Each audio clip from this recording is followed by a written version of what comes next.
우리 학부모님들, 저희 몇 년째죠, 지금? 네? 7년째. 네. 근데 다들 7년 전 모습하고 똑같은 것 같아요, 느낌은. 우리 아이들만 쑥쑥 커가고 있고. 제가 예전에 그 어느 모임에선가 계속 한번 이렇게 나눠드린 적이 있는 것 같은데, 예전에 샘물중고등학교에서 계속 학부모 만족도 조사를 계속 매년 해오거든요. 근데 가장 점수가 낮은 학년이 몇 학년이었는지 혹시 기억하세요? 네, 8학년, 9학년. 네.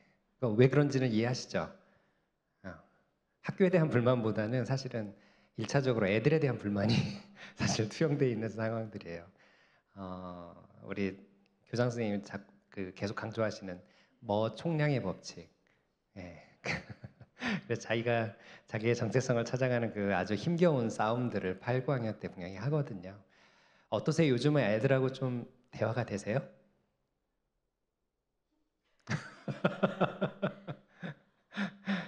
그래서 사실은 제가 그 학교에 있으면서 제일 뭐라고 할까요? 기도하면서 격려하는 가정이 8학년, 9학년 그리고 12학년 가정입니다. 이제 씨름의 양상이 좀 다르긴 한데요. 그러고 보면 우리 예승이 어머님 12학년에 9학년에 힘겨운 싸움 계속하고 계시는데요. 이제는 이때쯤이면 보통 아이들이 어느 정도 사춘기에 좀 흔들림은 많이 이제 좀 지나오는 시기지 않나 싶어요. 그래서 이제는 더 이상 밑바닥으로 더 떨어질 건 없다. 이제 바닥을 확인하고 이제 아이들이 하나씩 하나씩 다져지는 시기지 않을까 저는 그렇게 생각하고 있고 저번에 진급 여행 같이 갔을 때 아이들이 사뭇 달라 보였었어요. 예전에 그냥 알던 그냥 마냥 어린 아이들이 아니구나.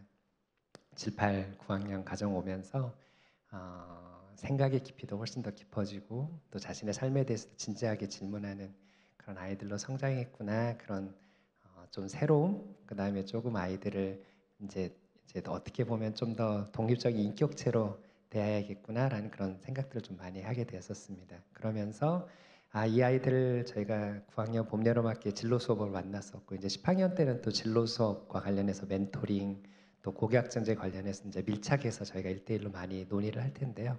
많이 기대가 돼요. 우리 9학년들 아이들.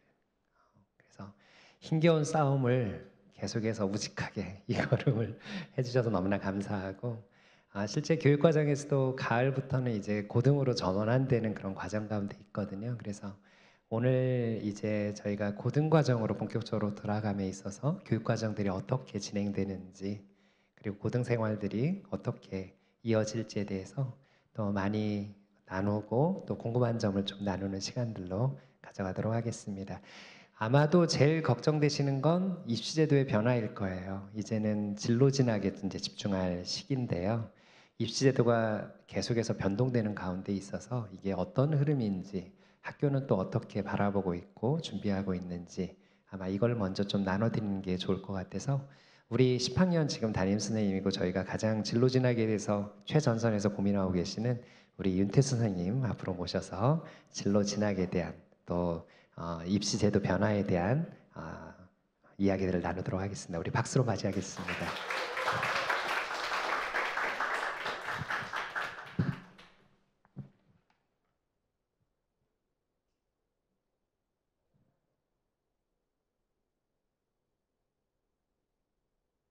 네, 오늘 전체적인 그 진행 상황은 이렇게 진행이 되겠습니다. 네. 그리고 저는 이제 가장 실제적인 부분을 먼저 담당했어요. 네, 그래서 교육과정 및 입시제도 변화 더샘물의 준비대라는 제목으로 말씀드릴 건데요.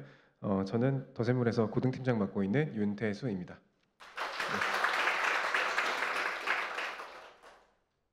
저희 애기들입니다. 제 10학년 아이들인데요.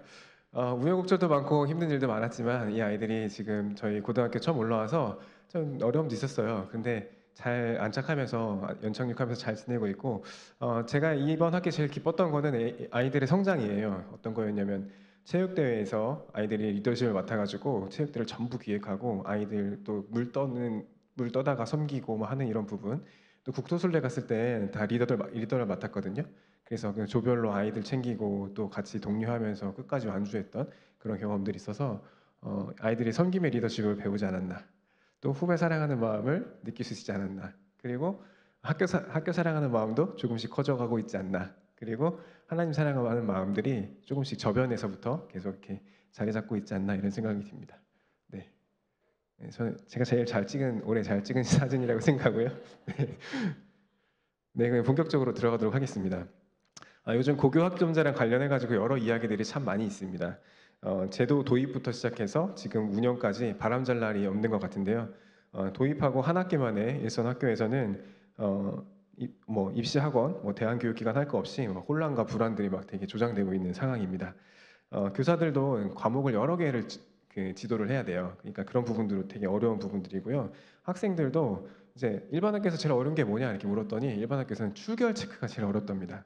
중간에 애들이 어디로 간대요. 그래서 출결 체크가 너무 어렵고 그다음에 그것도 막 분반마다 다 있으니까 선생님들이 누가 들어왔는지 안 들어왔는지도 모르고요.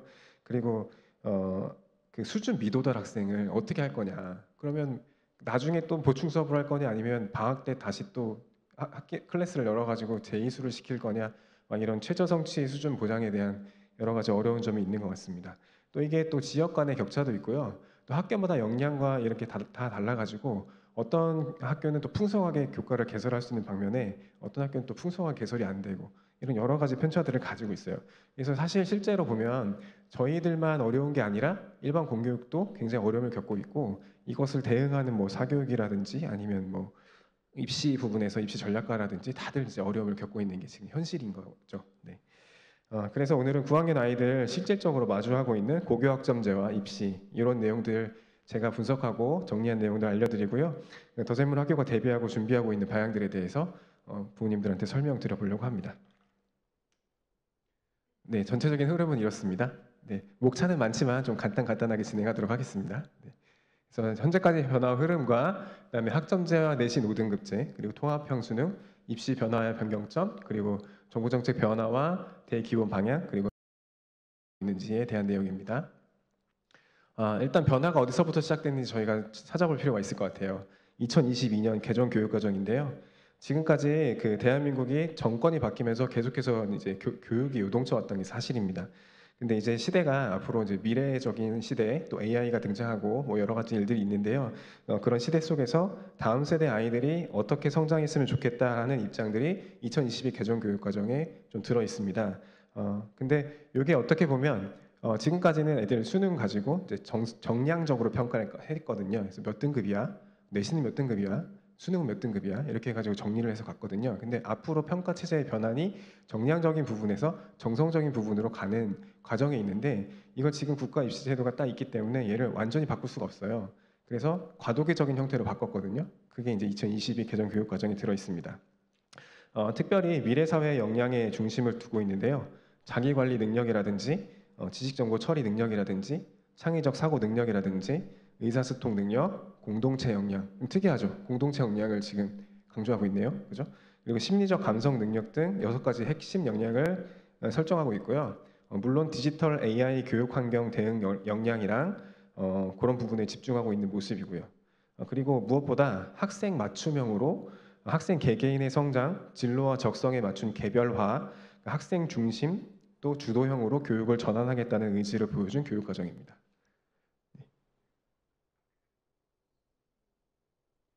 그래서 큰 변화가 3가지 정도가 있는데요. 하나는 뭐냐면 지금 고교 학점제예요. 또 한 가지는 뭐냐면 내신 5등급제고요.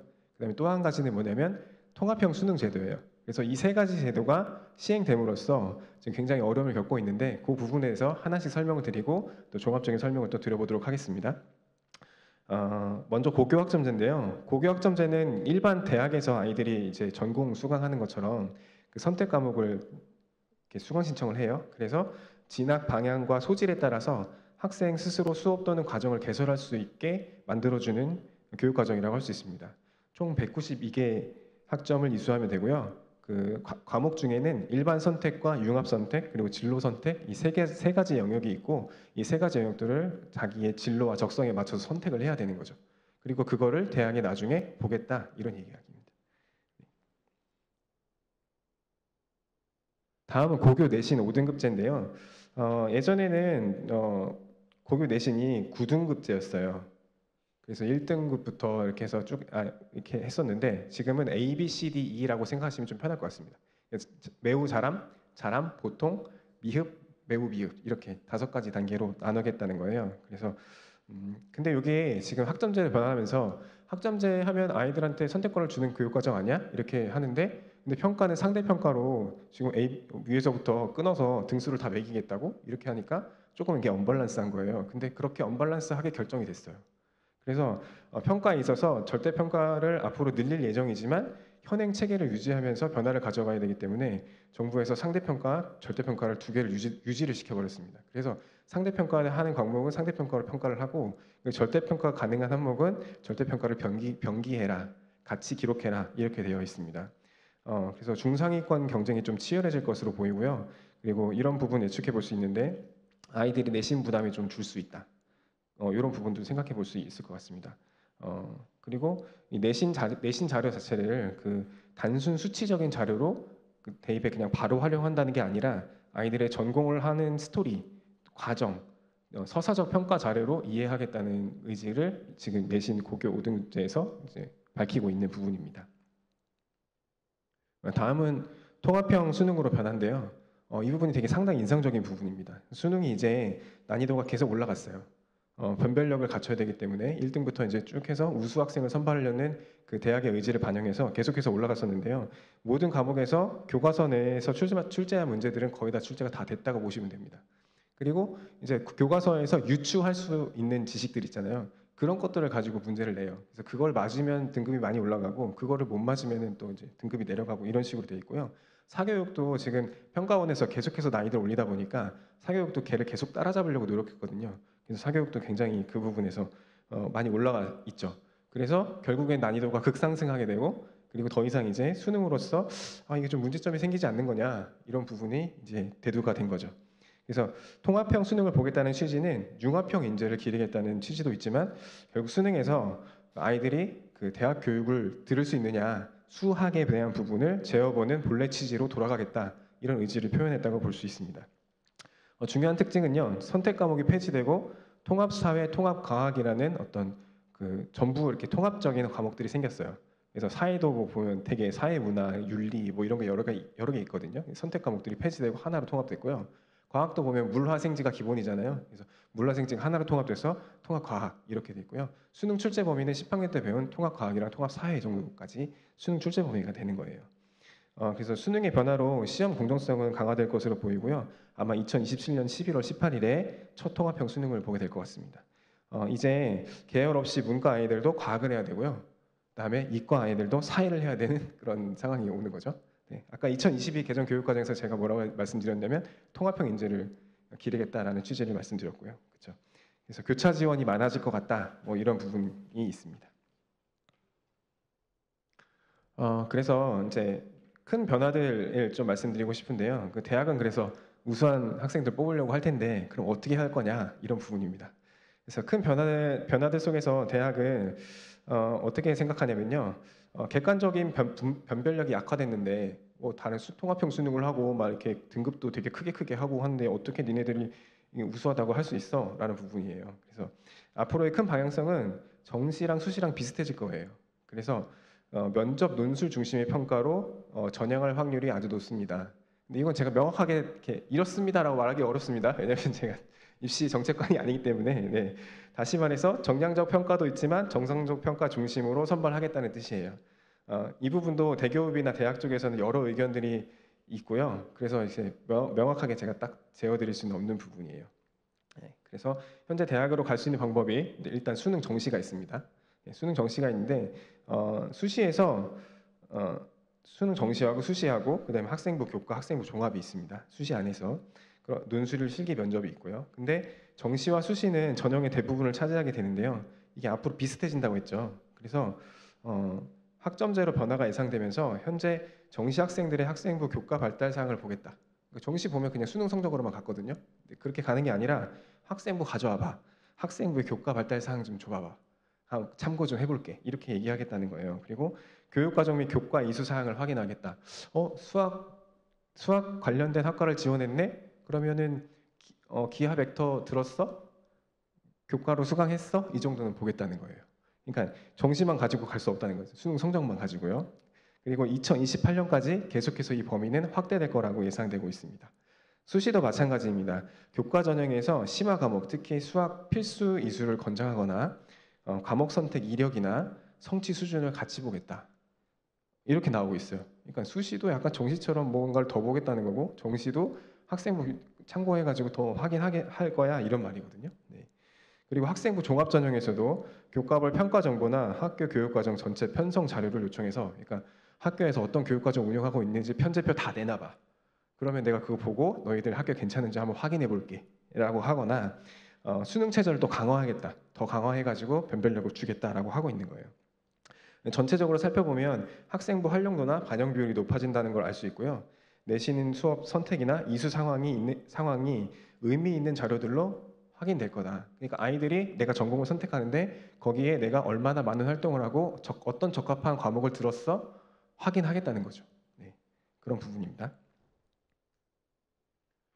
새로운 정부에서 고교 학점제 기반으로 대입을 개편하겠다라고 했고 서울대 10개 만들기나 뭐 공공의대 신설하겠다 뿐 아니라 사교육 완화를 위한 절대평가를 도입하겠다 등 기존의 기조를 계속해서 유지하고 있는 것으로 보입니다.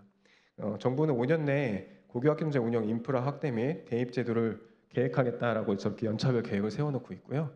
특별히 2028 대입 기본 계획은 이번 8월 말에 발표가 됐고요. 2026년 4월에는 대학별 전형 계획이 발표될 예정이고 2027년에는 2028 수시 모집 요강이 대학별로 발표될 예정입니다. 그래서 일정들을 좀 참고해 보시면 좋을 것 같고요. 저희들도 되게 주시를 많이 했어요. 어떤 주시를 많이 했냐면 그 변화의 흐름 있잖아요. 정권이 바뀌고 그러니까 뭐 학점제가 폐지된다, 계속된다, 안 된다 뭐 이런 얘기 많이 있었거든요. 근데 요즘에는 분석을 해보니까 변화의 흐름이 다소 분명하게 유지될 것으로 보입니다. 즉 학점제 쪽으로 흘러가겠다. 방금 전에 말씀드린 것 같은 이유 때문에요. 그래서 학계나 교육계 단체들에서도 학점제 할 거야. 그러니까 대비해 이렇게 얘기하고 있는 거예요. 지원할 거야. 그러니까 준비해 이렇게 얘기하고 있는 것 같습니다. 그래서 면밀히 분석하고 준비해야 되는 상황과 시점이 분명한 것 같아요. 그래서 저희 도샘물에서 어떻게 이렇게 학점제를 준비하고 있는지에 대해서 말씀드리려고 하는데요. 일단 차원이 저렇게 4가지 차원이 있고요. 이 차원들에 대해서 하나씩 설명을 드려보겠습니다. 먼저는 교내 학점제 대응 TF가 존재합니다. 겨울방학부터 저희가 모이기 시작했고요. 봄학기가 시작되면서 본격적으로 연구 모임을 가지고 있습니다. 여기에 누가 참여를 하시냐면 연구소장님이랑 본부장님이랑 중고등 교감 선생님 그리고 각 팀 리더하고 교장 선생님까지 다 참여해서 학점제를 어떻게 연구하고 어떻게 대응할 것이냐라는 차원의 노력을 지금 계속해서 하고 있어요. 그래서 저희가 이 부분은 매주 금요일마다 모여가지고 얘기하고 있거든요. 1시간도 넘게 계속 얘기하고 있고요. 두 번째는 학점제 교육과정 구현인데요. 저희가 실제로 학점제 학생들이 개설해서 수업을 하는 수업들을 진행하고 있습니다. 올해부터 학생들의 진로와 비전에 맞게 수업을 학생 주도적으로 설계하고 주체적으로 학습하는 학생 설계 비전 수업이 시작되었습니다. 봄, 여름 학기에 아이들이 실제로 뭐 산업고강이라든지 문화재 복원학이라든지 미디 음악 작곡이라든지 미술사 연구라든지 다양한 분야로 수업을 진행을 했고요. 발표도 진행을 했습니다. 앞으로 교양이나 개인별 필요에 따라서 더샘물 유니크니스를 맞춰서 구현해 볼 생각인데요. 이거를 학교 역량하고 잘 연결시켜 가지고 3개년으로 좀 심화시켜서 교육과정을 디자인해 보려고 하고 있어요. 2022년 교육과정에 지향한 그 중점이 있는데 그게 뭐냐면 그 소통과 협력, 그다음에 뭐 비전, 그다음에 책임과 도전, 세부 역량 뭐 이런 게 저희 역량들인데요. 이게 그 2022 교육과정에서 지향한 6개 그 역량과 크게 다르지 않다고 저는 생각이 들어요. 왜냐하면 더샘물에서 역량 교육을 먼저 실시하고 있었거든요. 그래서 사실은 학점제가 드러나서 역량 교육을 할 거야 하고 하지만 저희는 먼저 하고 있었기 때문에 그렇게 크게 어렵게 다가오진 않습니다. 사실 학점제는 대안교육기관이나 기독교 학교들이 훨씬 더 잘할 수 있는 구조예요. 왜냐하면 선생님들이 일단 의식이 깨어 있으시고요. 이것도 할 수 있고 저것도 할 수 있고 아이들을 위해서는 할 수 있지 않은 부분들도 있고 그 다음에 일반 공교육은 시스템화돼 있어가지고 그 시스템 안에 들어와야 되거든요. 근데 저희는 자유로운 자유도가 있는 부분들이 있기 때문에 훨씬 더 구현하기 쉬운 영역들이 있습니다. 그래서 또 한 가지는 저희가 통합형, 융합형 수업을 계속해서 해오고 있어요. 예전부터 계속 해오고 있었고 그것들을 아이들의 진로와 진학에 맞춰서 다양하게 운영해 왔던 것들이 사실입니다. 그래서 요거를 저희가 잘 모아가지고 기독교적인 과정이나 이런 과정들을 잘 모아서 학점제로 구조화하기만 하면 되기 때문에 사실 학점제가 이렇게 막 크게 어렵다고 느껴지지 않는 부분들은 있어요. 하지만 이런 부분들이 걱정이 되시는 부분들이 있고 또 정부의 정책들이 있고 하기 때문에 좀 잘 연구해 보면서 더 고도화하고 심도 있게 교육 과정을 구성해 보려고 하고 있습니다. 세 번째는 경대연 기대연 협력인데요. 경기도 대안학교 연맹, 기독교 대안학교 연맹인데요. 참 많은 어려움들이 있었어요. 기독교 교육을 하면서요. 처음에는 뭐 부가세 문제가 있어가지고 부가세를 부과하면은 완전 학교가 이제 휘청할 정도로 망할 정도로 이렇게 막 부가세를 가져가겠다라고 저희를 위협한 적도 있었고요. 그 사범대 애들이 입시를 하는데 차별을 받아가지고 원서를 넣지 못하는 그런 경우도 있었고요. 또 교육의 방향과 중점이 계속해서 바뀌면서 뭐 역량 중심으로 바꿔라, 과정 중심으로 바꿔라, 뭐 중심으로 바꿔라 하는 계속 변화의 흐름들이 있었어요. 근데 그런 흐름들 속에서도 학교 차원에서 연대 차원에서 저희가 잘 준비했었던 것 같습니다. 특별히 이번 주 수요일 날 전국의 굵직한 기독교 학교 39개 학교들이 바로 이 자리에서 다 모여가지고 더샘물학교에서 대한교육기관이 만들어야 될 고교 학점제 이슈들을 좀 정리해 보았어요. 총괄 교장 선생님이 발제해 주셨고 그다음에 각 학교에서 준비한 자료들을 내어놓고 그다음에 분임 토의하면서 앞으로 어떻게 준비할까 연대 차원에서 준비를 할까 그리고 지역 사회 여기 있는 학교들 있잖아요. 그 학교들끼리는 어떻게 준비를 할까 이슈화를 했고요. 그리고 필요한 어젠다들이 있어요. 어떤 부분들을 준비해야 될까 이런 부분들이 잘 마련된 것 같아요. 거기에는 공동학점제는 뭐냐면 다 한 번에 다 못하니까 같이 어디서 모여서 한 개로 해보자 하는 게 공동학점제고요. 그 온오프라인 공동교육과정이라는 게 있는데 이건 뭐냐면 온라인으로 다른 학교 강의를 수강하거나 이렇게 하는 부분들이고요. 그다음에 지역 연계나 협력 그리고 학점제 연구 협력 뭐 이런 부분들 같이 한번 해보자라고 한번 이야기가 됐었습니다. 이 자리에서. 네. 이런 협력들이 지속 가능한 대안들을 만들어낼 것이고요. 고교학점제를 대안교육에 정착시키는 데 큰 도움을 줄 수 있을 거라고 생각하고 있습니다. 마지막 차원의 노력은 정부의 지원의 대책을 마련하고 교육부와 정부에 요청하는 부분인데요. 좀 큰 거시적인 차원이겠죠. 일반 공교육에서도 여러 문제점들을 가지고 지금 진행을 하고 있습니다. 그래서 그 부분도 포함하고 있고요. 저희들은 또 대한교육기관이기 때문에 저희들만이 가지고 있는 또 어려움들도 있고요. 그렇기 때문에 정부 수준에서 제공해 주는 컨텐츠들을 저희가 활용할 수 있게 요청한다거나 아니면 뭐 학점제에 대한 지원 체계가 필요하다 그러면 그런 부분에서 요청할 생각을 가지고 있습니다. 그래서 보시면 되게 단계적으로 다차원적으로 학점제를 준비하고 있다는 부분을 인식하셨으면 좋겠습니다. 일반 공교육에서 참 많은 어려움이 있는 것 같습니다. 학점제 도입으로 만들어진 이 과도기적 상황 속에서 부모님이나 교사, 학생, 대학 모두 혼란스러운 게 사실인데요. 앞서서 말씀드렸듯이 늘 변화는 있었고 저희는 그런 부분들을 잘 대응해 왔습니다. 저희들에게는 공교육보다 앞서 시작한 대안교육과 학점제에 대한 노하우가 있고요. 진로 진학과 관련해서는 뭐 영원 사랑하는 마음 또 부모님들과 같이 모여서 같이 학교를 찾고 또 아이들의 진로와 진학에 맞는 비전에 맞는 것들을 찾아주는 것들 또 은사와 소명 그리고 비전을 품는 교육 이미 해오고 있습니다. 또 학교의 주요 방침인 한 아이를 위한 한 학교를 선언하고 저희가 움직이고 있습니다. 저는 학점제와 학점제에서 요구하는 것들이 더샘물 학교가 가진 교육 역량 공동체 통합 융합적 인재 신앙들과 크게 다르지 않다고 생각해요. 그러니까 저희가 해오고 있다는 것들이 결국엔 그와 맞닿아 있다는 생각을 하는 거죠. 결국 가장 기독교 교육적인 것이 가장 본질적인 것임을 다시 한번 또 깨닫게 됩니다. 항해 중에 늘 파고와 풍랑이 있었거든요. 근데 늘 뭐 아까 말씀 들어보니까 7년 함께 해주셨다고 들었어요. 그래서 늘 응원해주시고 함께 걸어주셔서 너무 감사드리고 하나님과 함께 더샘물과 함께 파도를 넘고 풍랑을 지나가는 은혜가 이번 또 학점제나 또 입시 가운데 있었으면 좋겠다는 생각이 듭니다. 이제 마무리할 건데요. 제가 문자를 하나 써봤습니다. 근심, 지목, 풍력, 불올이라는 뜻입니다. 어떤 뜻인지 혹시 아시나요? 네, 용비 어천가에 나오는 말인데요.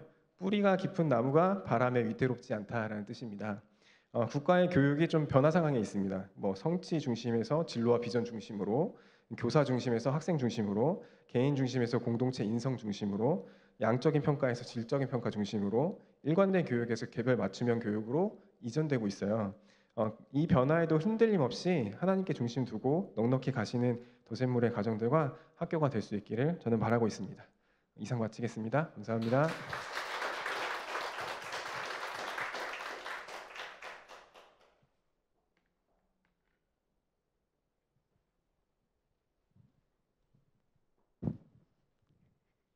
단위에 서가지고 발표를 해야 돼서 이럴 때 이런 것도 잘 안 눌러지고 최대한 자연스럽게 발표하도록 해보겠습니다. 네, 고등과정 국어과에 대해서 조금 아이들과 함께 할 실제적인 수업에 대해서 좀 안내해 드리려고 해요. 그래서 저희 국어과 핵심 역량이 고등과정에서는 덧셈물의 핵심 역량, 세부 역량 가운데서 이렇게 4가지 영적 감수성과 비판적 사고, 의사소통, 자기성찰 역량을 조금 중심적으로 아이들과 함께 수업 과정 안에 넣어보고 역량을 성취하도록 하려고 하고 있습니다. 지금 아이들한테 너네 예비고등이야 라고 자꾸 말하진 않아요. 부담을 주면 더 안 하거든요. 하지만 제 마음속으로 얘들은 예비고등이야 하고 시작하고 있습니다. 가을 학기부터는요. 그래가지고 이렇게 다 나열을 짧게 해놨지만 되게 무거운 과정을 사실은 시작했어요. 그래서 고등 대비 작품 읽기는 독서 인증제를 확장시켜가지고 문학과정에서 읽어야 할 작품들을 고등과정에서 사실은 읽을 시간이 없더라고요. 그래서 현대 문학 단편 소설 필수적인 작품들과 고전 작품들을 다 읽어내고 있어서 아이들은 자기는 모르겠지만 거의 100여 편에 가까이 읽고 있거든요. 그리고 겨울까지 그렇게 마무리할 예정입니다. 자, 문법과 문학은 이제 통합 수능을 대비하기 위하여 저희 아까 말씀드리셨던 것처럼 아이들이 문법도 시험을 다 보게 됐고요. 화법과 작문도 시험을 다 보게 되어서 문법을 안 할 수가 없게 됐습니다. 그래서 고등교재 문법교재를 가지고 가을 학기 내내 문법을 한 바퀴 다 돌릴 예정이에요. 그래서 아이들 지금 되게 빡빡하게 수업을 진행하고 있습니다. 쪽지 시험을 계속 보면서. 그리고 문학은 되게 수능을 계속 분석해 보면은 주요 개념을 활용하여서 문학 작품을 어떻게 개별적으로 분석할 수 있느냐가 가장 큰 포인트거든요. 그래서 주요 개념을 중심으로 겨울 학기에 다루게 될 예정입니다. 그리고 어휘는 아이들이 이제 고등 과정에 더 필요한 구체적인 사고 도구가 있거든요. 350개 정도 되는데 그거 지금 계속 쪽지 시험을 통해서 연간 보고 있습니다. 비문학은 저희가 이제 문학이랑 문법이 너무 빡빡해가지고요. 과제로 주로 돌리고 미니 모의고사로 풀고 지문 독해 좀 가르치고 있습니다. 그리고 이제 그 와중에 저희가 또 책 수업까지 제가 욕심을 내가지고 아이들이 이 힘든 C.S. 루이스의 순전한 기독교를 읽기 시작해서 너무 읽히고 싶었어요. 그래서 학년마다 성경적 세계관을 좀 세우고 이런 어려운 책들을 통해서 비판적인 사고와 배경지식을 조금 늘려가려고 하고 있습니다. 예비고등 교재로 사용하고 있는 거예요, 실제로. 고등과정 실제 교과목에 대해서 안내드릴 예정인데 현재 10학년은 공통국어, 공통과목으로 진행돼서 전국에 있는 학생들이 모두 이 공통국어 1과 공통국어 2로 연간 운영을 해요. 그래서 이 공통국어 1 안에 있는 교과목이 이제 학기별 교과목으로 이제 과목이 돼가지고 공통국어 1은 1학기, 공통국어 2는 2학기 이렇게 진행되고요. 11학년부터 전폭적으로 선택 과목이 진행되는데 일반 선택과 진로 선택, 융합 선택 과목으로 나눠져요. 그런데 일반 선택 과목이 합법과 언어, 독서와 작문, 문화 이것도 지금 7차 개정 전이랑 다른 교과목인데요. 이런 교과목을 통해서 여기까지 11학년까지가 수능 출제 과목이 돼요. 국어과는. 그래서 저는 최대한 아이들이 수능 출제 과목에 가서는 그걸 일반 선택까지 계속 선택하게끔 할 생각입니다.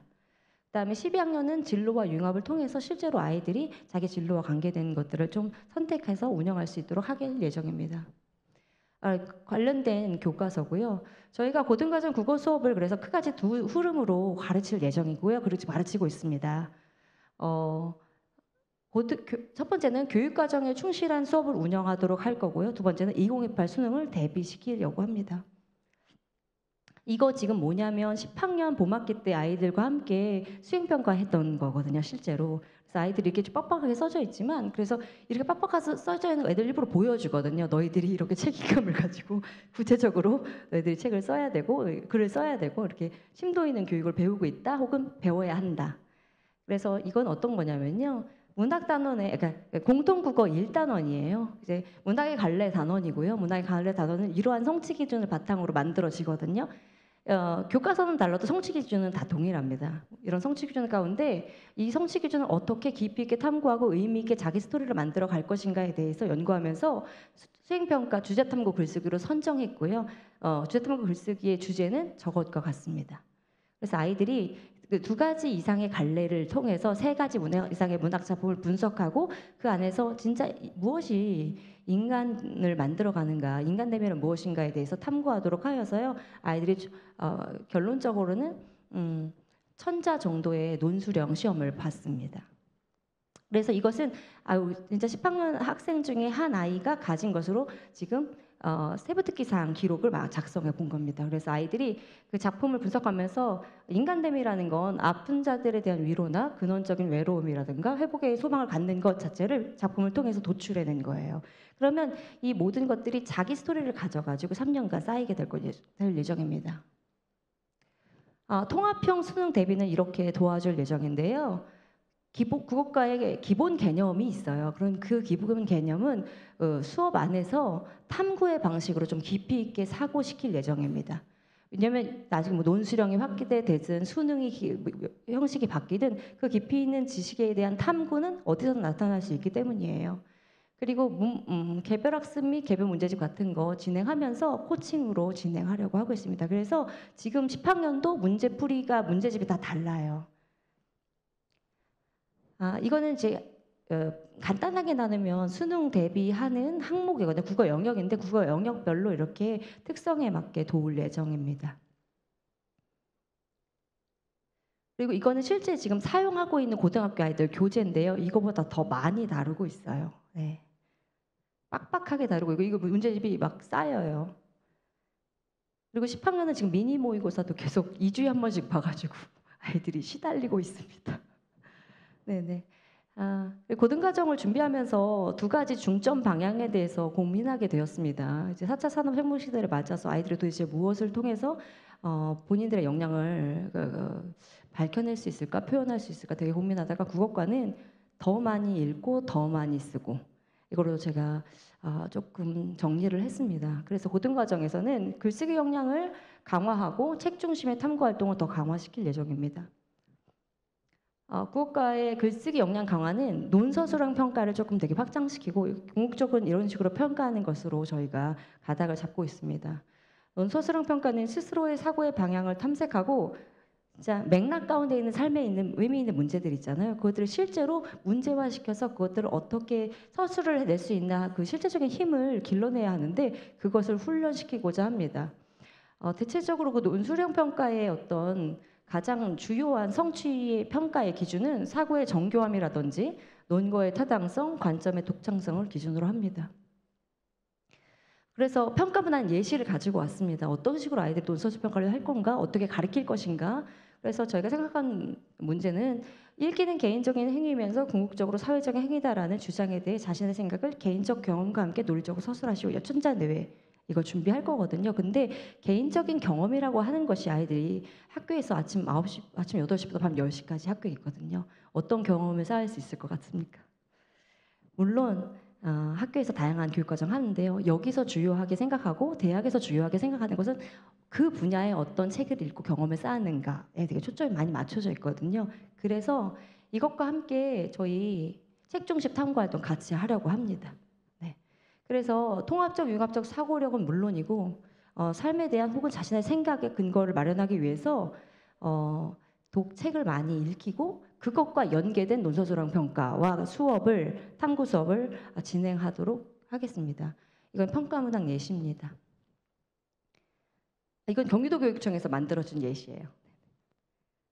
네. 실제로 지금 가을 학기 시작하면서 10학년 가을 학기 이제 1단원은 문학 단원인데요. 문학이 항상 1단원으로 나와가지고 그래서 어떤 성취 기준이냐면 주체적인 관점에서 작품을 해석하고 평가하며 문학을 생활화하는 태도를 지닌다. 비평문 쓰라는 이야기입니다. 비평문. 문학에 대한 해박한 비평문을 쓰는데 내재적인 감상, 작품 내재적인 요소를 가지고 작품을 근거하고 그 근거를 통해서 작가가 말하는 말을 추론해내고 거기에다가 자신의 생각을 덧붙여서 써놓은 것이 서론수록 평가입니다. 그런데 그거를 훈련시키지 않으면 어느 날 갑자기 되지 않거든요. 그래서 지금은 조금 땡겨서 중학교 2학년, 8학년부터 하고 있고요. 지금 여기들은 이제 이렇게 하고 있는데 문학 작품을 뭐 시 한 편, 소설 한 편 이렇게 하다가요. 조금 더 많이 읽히고 싶어가지고 이번에 10월 말까지 이 세 권의 책을 가지고 각 권을 과정평가를 더해서 결과평가까지 이어지도록 하고 있습니다. 주제는 삶이 인간의 어떤 기본적인 인간의 탐구가 드러내는 작품을 바탕으로 해서 교과서가 만들어졌기 때문에 그것과 관련하여서 교재 선정하였습니다. 이거는 이제 과정평가의 일환으로 아이들이 최종 결과물을 내기 전에 다 빅계 설정을 해가지고 최종 단계까지 이르게 만들려고 하는 과정평가의 독서 일지 부분입니다. 네, 이제 고등과정 국어 교육 설명을 마치면서 저희가 이제 모든 지식의 근본이 여호와께 있음을 고백하는 마음으로 국어 교육을 잘 세워가도록 노력하겠습니다. 함께 기도해 주시고 기도 많이 해주시기 부탁드립니다. 감사합니다. 네.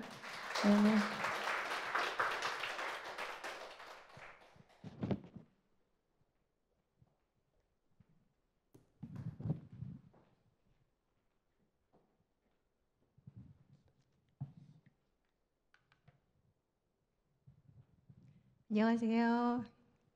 네, 영어과 교사 박지혜입니다. 네, 지금부터 더샘물 영어교과의 고등과정에 대해서 설명드리겠습니다. 중고등 영어과의 영어 교육 목표는 가장 널리 사용되는 언어인 영어를 학습함으로써 세상을 더욱 폭넓게 이해하고 세계 이웃들과 소통 교류하며 그리스도인으로서 각자의 영역에서 사랑과 섬김을 실천하는 도구로 사용하도록 돕는 것입니다. 이를 위해서 중등 과정에서는 균형 잡힌 의사소통 능력을 기르기 위해 듣기, 읽기, 말하기, 쓰기 4가지 영역을 골고루 교육하고 또 독해력을 향상시키기 위해서 다양한 글을 읽고 이해할 수 있도록 지도하고 있습니다. 이어서 고등에서는 본격적으로 수능 및 입시 준비가 시작됩니다.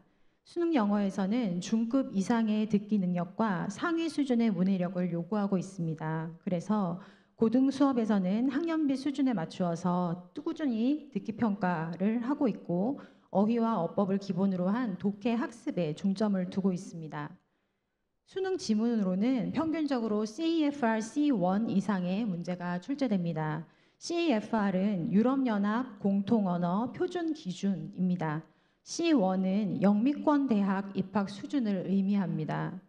이렇게 수준이 높기 때문에 우리 학생들은 모의고사 기출 문제와 더불어서 다양한 주제의 글을 많이 읽고 글의 핵심을 파악하는 것을 연습을 꾸준히 하고 있습니다. 이런 훈련은 수능뿐만 아니라 그 이후의 학업과 진로를 위해서도 매우 중요하다고 하겠습니다. 2022 개정 교육과정에서는 영어과의 핵심 역량을 영어 의사소통 역량으로 정했습니다. 매체의 발달과 기술의 변화로 의사소통 방식이 다변화되면서 말하기, 듣기, 쓰기, 읽기의 구분이 사실 불명확해졌습니다. 그래서 언어를 4가지 기능적 관점으로 분류하던 기존 방식에서 탈피해서 언어의 사회적 목적 관점에 따라 이해, 표현 이 2가지 영역을 설정하였습니다. 이해 영역에서는 기존에 하던 대화 글뿐만 아니라 이미지, 동영상 등이 다양하게 결합된 방식으로 영어 지식 정보를 처리하고 사용하는 능력을 기릅니다. 표현 영역에서는 다양한 매체를 통해 말, 글뿐만 아니라 발표, 시청각 이미지를 활용하여 자신의 느낌과 생각을 잘 표현하는 능력을 기르고자 합니다. 이러한 교육과정의 변화는 더샘물 중고등의 영어 목표와 매우 유사합니다. 책뿐만 아니라 PPT, 동영상, 음악 등을 활용하여 다양한 주제에 대해서 학습을 하고 있고 영어 회화, 글쓰기, 슬라이드를 통한 프로젝트 발표로 수업을 진행하고 있습니다. 9학년 학생들이 텍스트의 내용과 표현을 이해한 후에 서로에게 설명하고 또 게임 활동을 통해 이해도를 점검하고 있는 사진입니다. 이 사진은 교과서에 나와 있는 챈트를 듣고 그 내용에 따라 모둠별로 율동을 만들어서 발표하는 장면입니다. 표현 수업의 하나인데요. 익스트림 스포츠에 대해서 각자 조사한 후에 슬라이드를 만들어서 발표하고 있는 프로젝트 사진입니다. 영어라는 도구를 사용하여서 더샘물의 제자들이 더 세상을 잘 알아가고 사랑과 섬김의 삶을 살 수 있도록 이 교육과정을 더욱 견고히 세워나가도록 하겠습니다.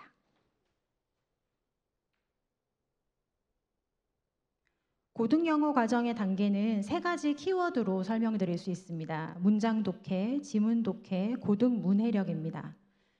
입시와 진학을 위해서 검정고시 만점을 받을 수 있는 수준을 문장 독해의 시작으로 본다면 난이도 중 그리고 중상 수준의 문장 독해가 가능한 학생들이 수능에서 6, 5, 4등급 정도가 나옵니다. 그리고 문장 독해를 뛰어넘어서 지문 독해가 가능한 중상 이상 수준의 학생들이 3등급 이상이 나오게 됩니다. 따라서 현재의 더세물 고등 영어 과정은 10학년 때 문장 독해의 기본기를 다지고 고1 수준의 수능형 지문 독해를 시작합니다. 그리고 11학년이 되면 고2, 3 수준의 지문 독해가 가능하도록 하며 12학년 때는 집중적으로 실전 문제 풀이를 진행하게 됩니다. 그래서 11학년 말부터 12학년까지는 실전 문제 풀이와 더불어 수능 배경 지식 쌓기, 고난도 어휘와 수거 학습, 속독 연습 등을 통해서 고등 문해력을 탄탄하게 갖추게 됩니다. 이 표는 2018년부터 지난 6월 모의고사까지 수능 영어 1등급 비율을 보여주고 있는 표입니다. 2024년도 수능에서는 1등급 비율이 4.71%였고요. 2025년도 올해 6월 모의고사에서는 1등급 비율이 1.47%였습니다. 1등급 비율이 매우 낮음을 알 수 있습니다. 킬러 문항을 사실 없앤 이후에도 문제의 난이도가 여전히 높고 고득점을 받기가 매우 어려움을 알 수 있습니다. 이렇게 힘들었던 올해 6월 모의고사에서 더세물 2기 학생들은 작년 6월 모의고사와 대비하여 등급이 떨어지지 않았고 오히려 일부 학생들은 한 등급 상승하였습니다. 6월 기준으로 7명 중에 1등급이 3명, 2등급이 2명으로 1, 2등급의 비율이 70% 이상이었습니다. 올해 수능을 앞두고 있는 이 학생들은 수준별 개인별 맞춤 수업과 클리닉을 통해서 고등 문해력을 갖추기 위한 노력과 문제 풀이 전략을 꾸준하게 학습하였는데요. 이것이 매우 어려웠던 이번 6월 모의고사에서 좋은 성적을 거둘 수 있었던 이유로 보입니다.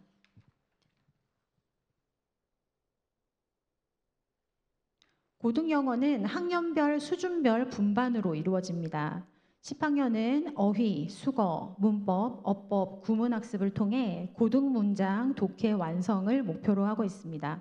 주당 5시수고 단어 어법뿐만 아니라 다양한 주제의 글 읽기를 집중적으로 연습하고 또 수능 듣기 만점을 목표로 고3 수준의 수능 듣기 훈련을 하고 있습니다. 11학년은 고난도 어휘, 연어, 주제찾기, 유형 분석 등을 통해 수능 지문 독해 완성을 목표로 합니다. 주당 6시수고 지문 독해를 마스터하기 위해서 수능 대비 수업을 하고 있고 다양한 주제의 시사 독해도 진행하고 있습니다.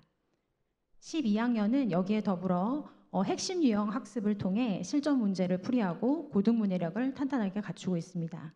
총 6시수로 구성되어 있고 수능 영어에서 가장 어려워하는 유형인 빈칸 추론, 함축 의미 추론, 요약문 완성, 무관한 문장 찾기 등을 집중 공략하고 있습니다.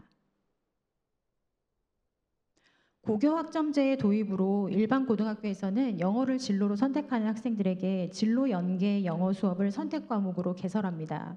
더세물 고등과정 역시 영어를 중점적으로 공부하고 싶은 학생들에게 영어 독해와 작문, 직무 영어, 심화 영어, 영미 문학 읽기, 미디어 영어 등의 선택 과목을 학생들의 필요에 맞추어 개설할 예정입니다.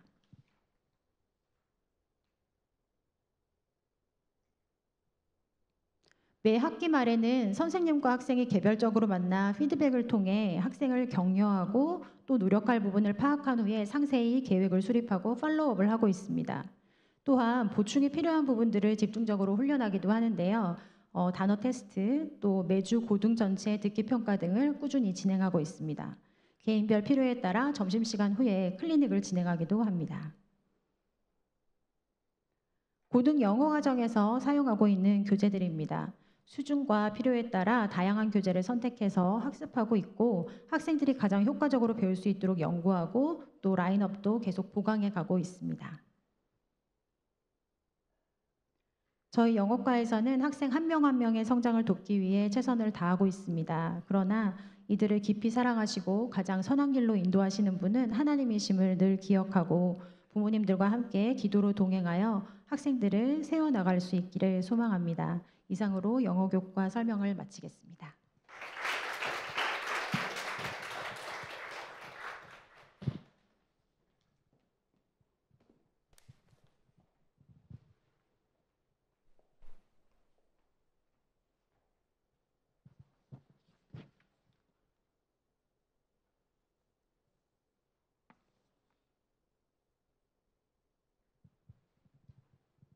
안녕하세요. 더샘물학교의 고등과정 수학 교과를 맡고 있는 김지연 교사입니다.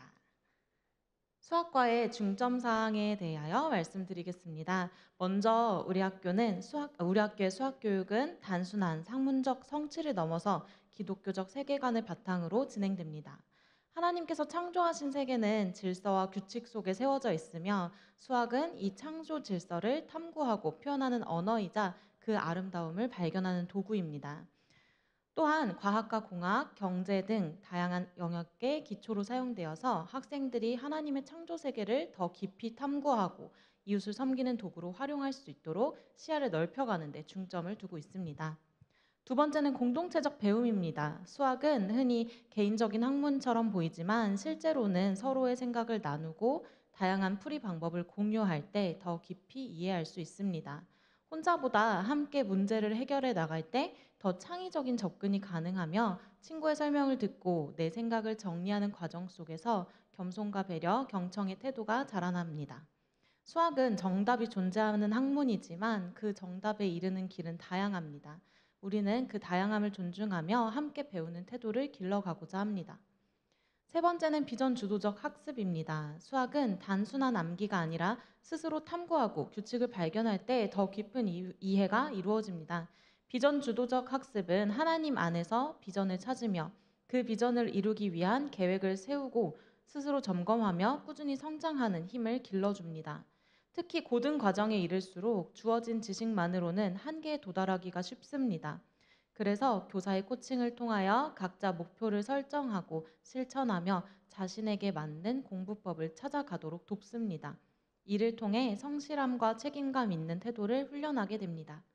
이처럼 우리 학교의 수학 교육은 기독교적 세계관, 공동체적 배움, 비전 주도적 학습이라는 세 가지 기둥 위에 세워지고 있습니다.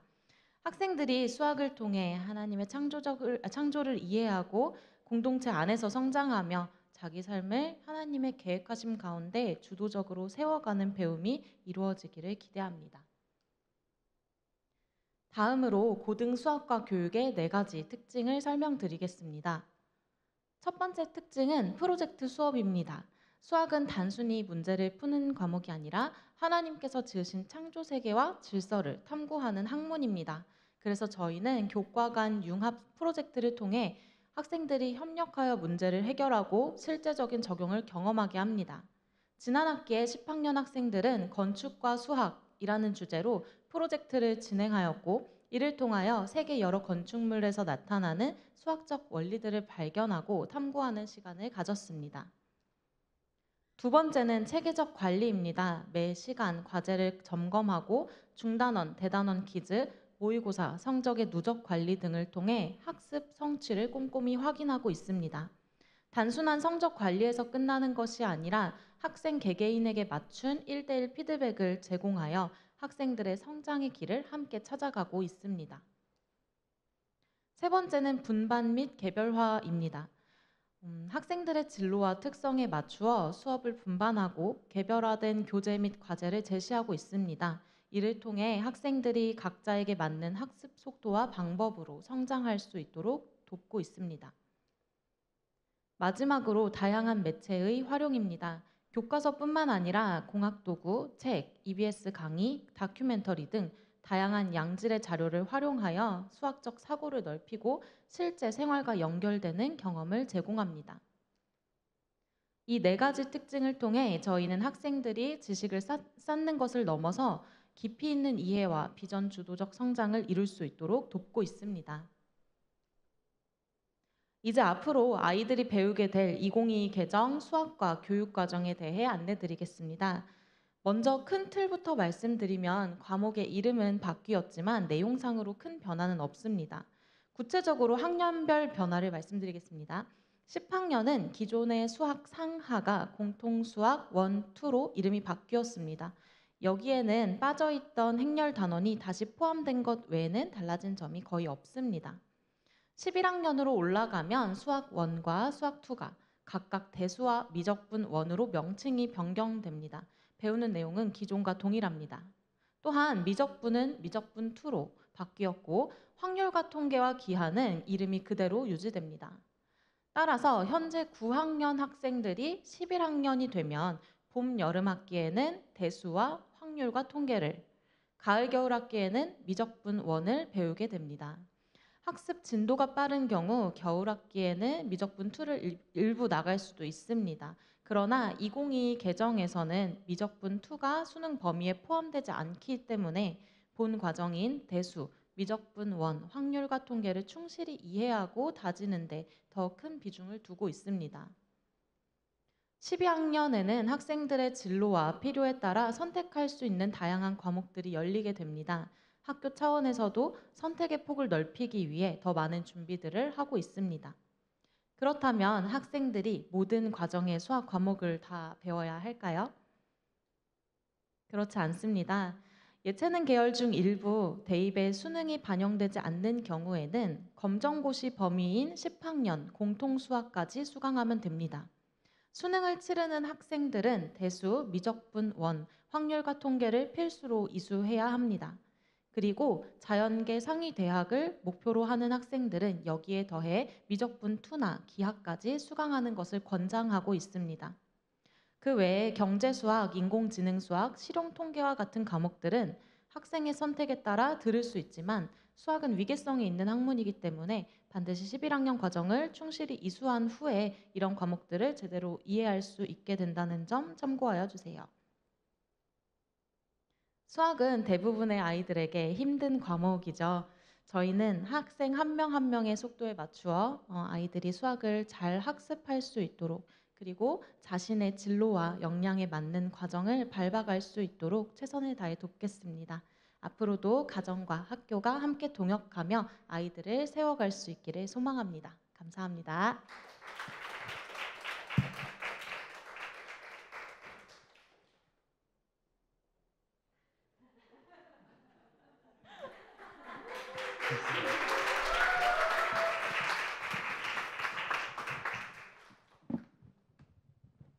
갑자기 제가 나왔어요.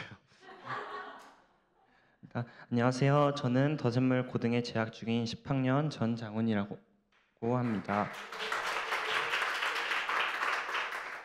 오늘은 9학년 부모님들과 함께 나누고 싶은 이야기가 있어서 이렇게 나오게 되었는데요. 오늘 제가 할 이야기는 9학년 때 고등으로 진급을 하기까지 제가 한 고민들과 그 결정에 대한 이야기, 또 중고등은 어떻게 다르며 고등에서 새로 개설되고 변화되고 있는 수업이나 고등 자치 기타 변화들에 대한 이야기입니다. 그리고 제가 고등 과정에 다니면서 성장한 점과 감사한 점, 느낀 점들을 함께 나눠보려고 합니다. 부모님들도 아시겠지만 현재 더샘물 4기인 제 반은 고등학교 때 올라오면서 친구들이 많이 줄었습니다. 저는 친구들과 운동하며 노는 것을 좋아하는데 같이 운동할 친구가 없다는 점과 운동할 장소가 없다는 점이 10학년으로 올라가는 데 있어서 많이 고민이 되었습니다.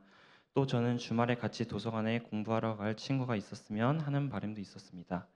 그리고 중학교 때 저와 제 친구들이 공부를 열심히 하는 분위기는 아니었어서 고등은 괜찮을까 하는 고민과 나부터 고등 과정이 고교학점제로 바뀐다는데 대학을 잘 갈 수 있는 걸까 하는 그런 고민들이 있었습니다. 그런데 제가 결국 진급하게 된 계기는 함께 진급하는 친구들에 대한 신뢰 때문이었습니다. 또 친한 선후배들과 저희를 아껴주시는 선생님들 덕분이기도 했습니다. 그리고 축구는 대학 가서 동아리에 들어가면 된다고 생각을 하고 그다음 주말에 가끔씩 조기축구에 가면 된다고 생각을 했습니다. 그리고 어디 있든지 하나님과 함께하면 대학을 잘 갈 수 있을 거야 라는 생각과 공부는 어차피 스스로 하는 거니까 괜찮겠지라고 생각을 했고요. 또 일반 학교에서는 해줄 수 없는 복상이나 말씀, 신앙에 대한 부분이나 태도나 성품을 성장시켜 주시는 활동들 그리고 삶의 균형을 잘 잡고 안내해 줄 친근한 선생님들이 있다는 점도 결국 진급하게 된 이유가 되었습니다. 그러면 이제는 중고등의 차이점에 대해 설명해 드리겠습니다. 비주 시간은 중등과 고등이 하루밖에 차이가 나지 않아서 극적으로 막 그렇게 많아지지는 않는 것 같아요. 중등은 9시까지 비주를 하고 고등은 10시까지 비주를 한다는 차이점이 있습니다. 반면 수업에서는 수학이 1시간 줄고 영어는 1시간이 늘고 매일 8교시까지 수업이 있다는 점이 그 변화인 것 같고요. 가장 큰 변화 중에 하나로는 학생예술 수업이 있는데 그건 이제 뒤에서 말씀드리겠습니다. 새로 개설된 수업들은 학생 비전 수업, 과목 합동 수업, 마음심표 수업입니다. 먼저 새로 개설된 수업 중 하나인 학생 개설 수업을 살펴보면 학생들마다 자신의 진로와 관련된 분야를 선택할 수 있는 학과 선택 수업이고요. 저는 산업공학에 관심이 있어가지고 지난 봄, 여름 학기에 산업공학에 대해 알아봤습니다. 은세는 문화재 보원을 했고 예준이는 파이썬 코딩, 이래는 미디 음악 작곡, 영서는 미술사를 연구했습니다. 제 전공 분야에 대해 계획을 세우고 매주 새로운 활동들을 해보아서 산업공학에 대해 잘 알게 된 것 같아서 좋았습니다. 가을 겨울 학기에는 좀 더 깊이 있는 연구를 도전해 볼 생각입니다. 고등에서 또 다른 특징적인 것은 융합 수업을 한다는 것입니다. 저희는 과목 합동 수업에서 공간 프로젝트를 진행했는데요. 수학, 미술, 사회 이 세 과목의 합동 수업으로 진행했는데 각 교과에서 건축과 공간 및 공동체에 대해 알아볼 수 있었고 같이 해서 그런지 종합적으로 이해하는 데 살짝 도움이 되었다고 생각합니다. 수학에서는 건축에 사용된 수학적 원리와 기술들을 살펴보았는데 이거는 건축과 비용의 관계를 수학적으로 나타내 본 연구이고요. 미술에는 우리가 꿈꾸는 학교 디자인을 했는데 이게 저희가 실제로 학교에서 만든 이상적인 학교의 모형 작품입니다. 사회에서는 통합적 관점에서 학교 공간의 문제점을 찾고 해결해 보았습니다. 그래서 마음심표 시간에 체육공원으로 가서 운동을 하기도 했습니다.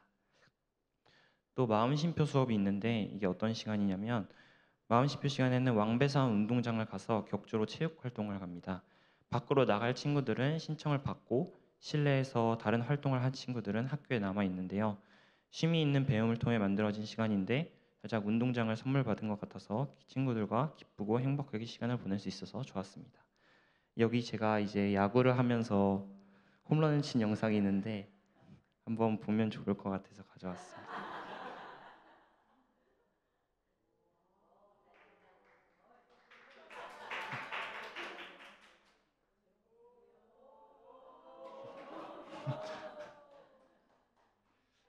고등 자치 시간에는 두 팀으로 나눠서 활동을 했는데 제가 속한 팀은 지각하는 친구들을 일일이 확인해야 하는 선생님들을 돕고 지각하지 않는 분위기와 문화를 한번 만들어 보자라는 목적으로 블록 코딩으로 지각을 집계할 수 있는 시스템을 만들어 보았고요.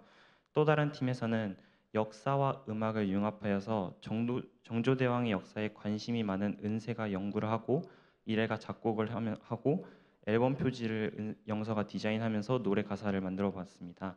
곡은 추후에 쳐서 붙여볼 예정입니다. 제가 봄여름학기를 지내면서 성장한 점은 리더십이라고 생각합니다. 국토순례와 체육대회를 계획하고 실행하면서 리더십이 성장했고 다른 사람들을 섬기는 마음도 함께 성장한 것 같습니다.